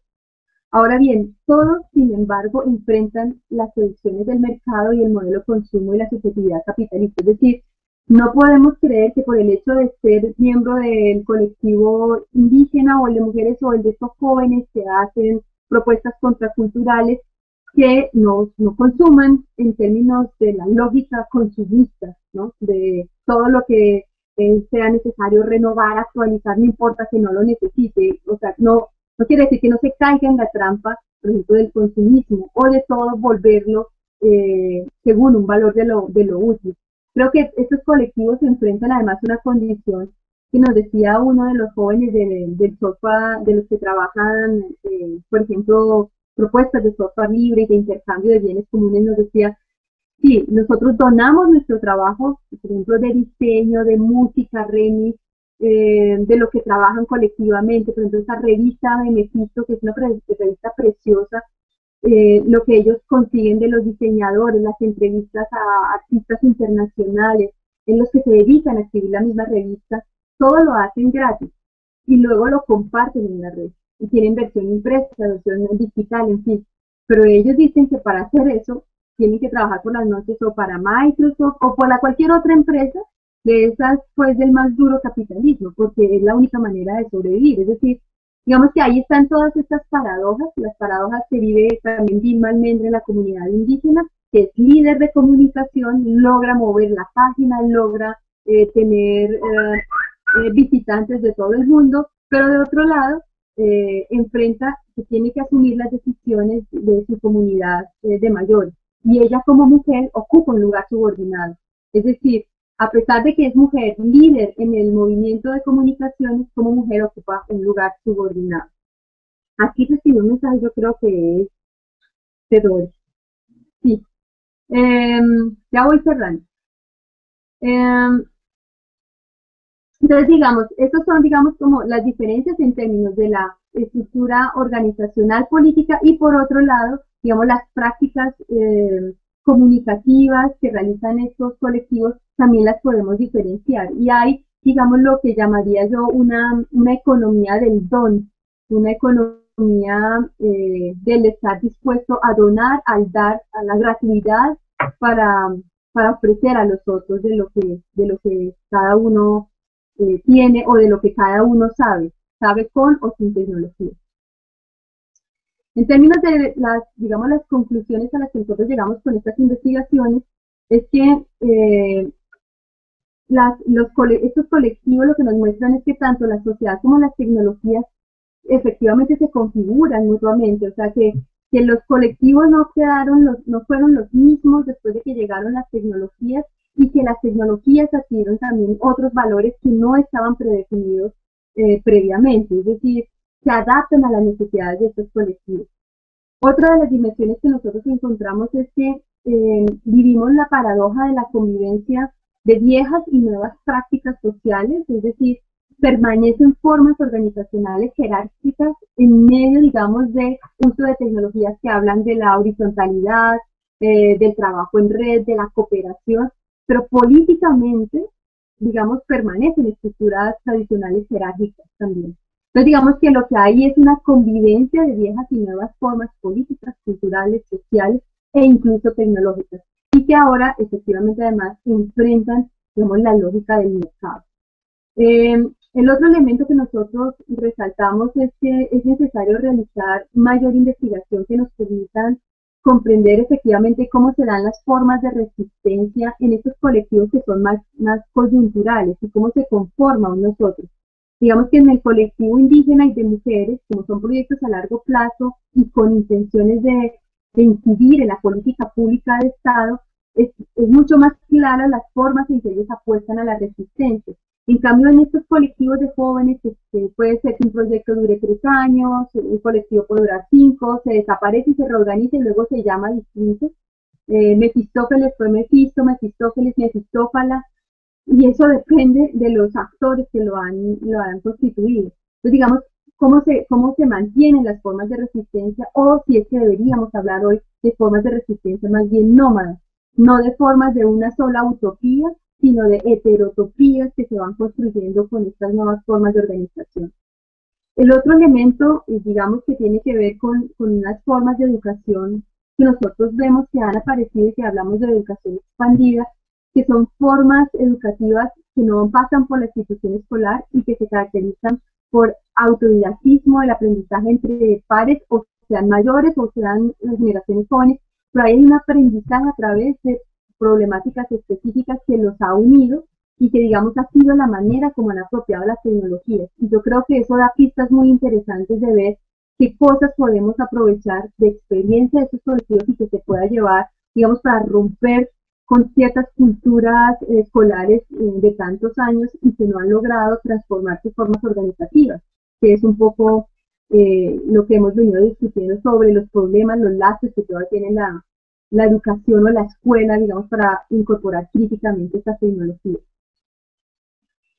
Y en este sentido, digamos, si asumimos la educación en términos políticos, es decir, asumimos que la educación tiene una responsabilidad y es una posibilidad de emancipación de los pueblos, como diría Freire, tenemos entonces justamente la pregunta por, bueno, efectivamente lo educativo tiene que dar cuenta, claro, por supuesto, de unos saberes específicos, pero hay una pregunta muy fuerte, nos decía María Lucinda en el foro, y es que esa pregunta por la ciudadanía, esa pregunta por cómo vivir juntos, es una pregunta que se deja a materias, las materias de las ciencias sociales, o se deja a la cátedra de ciudadanía, pero digamos, lo propio de un proyecto educativo político es preguntarnos cómo le damos densidad simbólica a vivir juntos, juntos diferentes, cómo aprendemos de los saberes de los otros, y es una pregunta que, digamos, si bien la hacen los filósofos hace mucho tiempo, es una pregunta que nos corresponde a los pedagogos y a la sociedad en su conjunto. Finalmente les dejo unos portales de información alternativos en Colombia que también de pronto pueden ser interesantes de observar, desde abajo, el Diplo, Planeta Paz, que les pueden ser de utilidad para mirar también cómo se están, digamos, discutiendo formas alternativas de pensar la educación desde organizaciones y colectivos sociales. Creo que me queda un minuto en las cuentas, más o menos. Cerré como pude a la carrera, pero queda la presentación de PowerPoint, que siempre ustedes la pueden volver a mirar. Está el otro videito que les recomiendo de una organización que de hecho está en Medellín, que es súper filoso, que no sé si es que tienen un canal, hacen presentaciones en este canal de Medellín, de Antioquia, no me acuerdo ahora cómo se llama. Bueno, el grupo se llama Platonic. Entonces, ahí está el videíto para que ustedes miren. Ellos tienen trabajo de género, de diferentes ámbitos de la ciudadanía, de los jóvenes, que les dejo ahí en la presentación. En fin, yo creo que, digamos, el reto que nos queda ahora es, digamos, es una parte que quedó aquí cortada en mi presentación, es tratar de mirar más, digamos, con mayor detalle, digamos, cómo comprender esa noción de educación expandida que vemos en estos colectivos, es decir, cómo se generan prácticas educativas informales a partir de estas formas de organización social, política y cultural, que nos ayuden a repensar esa cultura institucional escolar que no parece que no nos permite cambiar. ¿Qué ha pasado en estos colectivos que generan formas de intercambio de saberes y que se organizan de otra manera, que digamos hay una ruptura en esas formas de autoridad tan persistentes y pertinaces en la escuela? ¿Cómo ha funcionado eso? Yo creo que ahí pueden haber unas pistas para, digamos, hacer esa reflexión de cómo entender esas otras dimensiones de lo educativo por fuera de la institución escolar y que se la están tomando organizaciones y colectivos sociales. 4 y 1 minuto.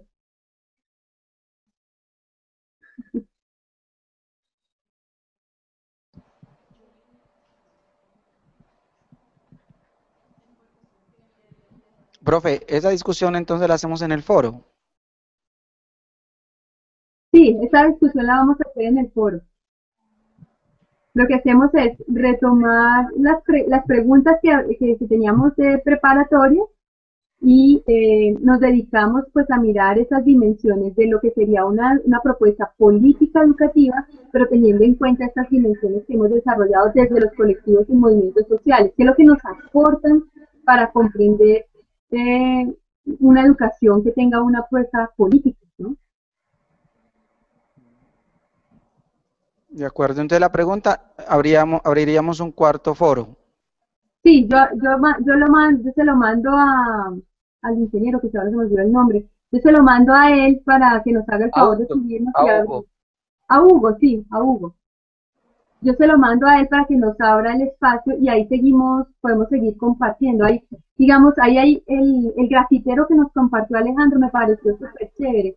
Y hay otras experiencias que también espero ahí compartirles, porque hay una pregunta por esa dimensión de la estética que queda ahí también suelta, ¿no? ¿Cómo aparece una dimensión estético-expresiva en estos colectivos? Que es muy fuerte, digamos que creo que tiene una potencia muy bonita en términos educativos. Y de pronto por ahí le encontraríamos a Heidegger alguna cosquillita sobre las posibilidades que abriría la estética frente a la estructura de emplazamiento. Profesor Illán. Profe Rocío, muchas gracias. Bueno, a ustedes muchísimas gracias. Perdonen que al final tocó cerrar así abruptamente, pero terminamos a las 4. Bueno, profe, feliz noche, que descanse. Bueno, feliz noche para ustedes y nos vemos entonces en los foros. Claro que sí. Bueno, buenas tardes, chao.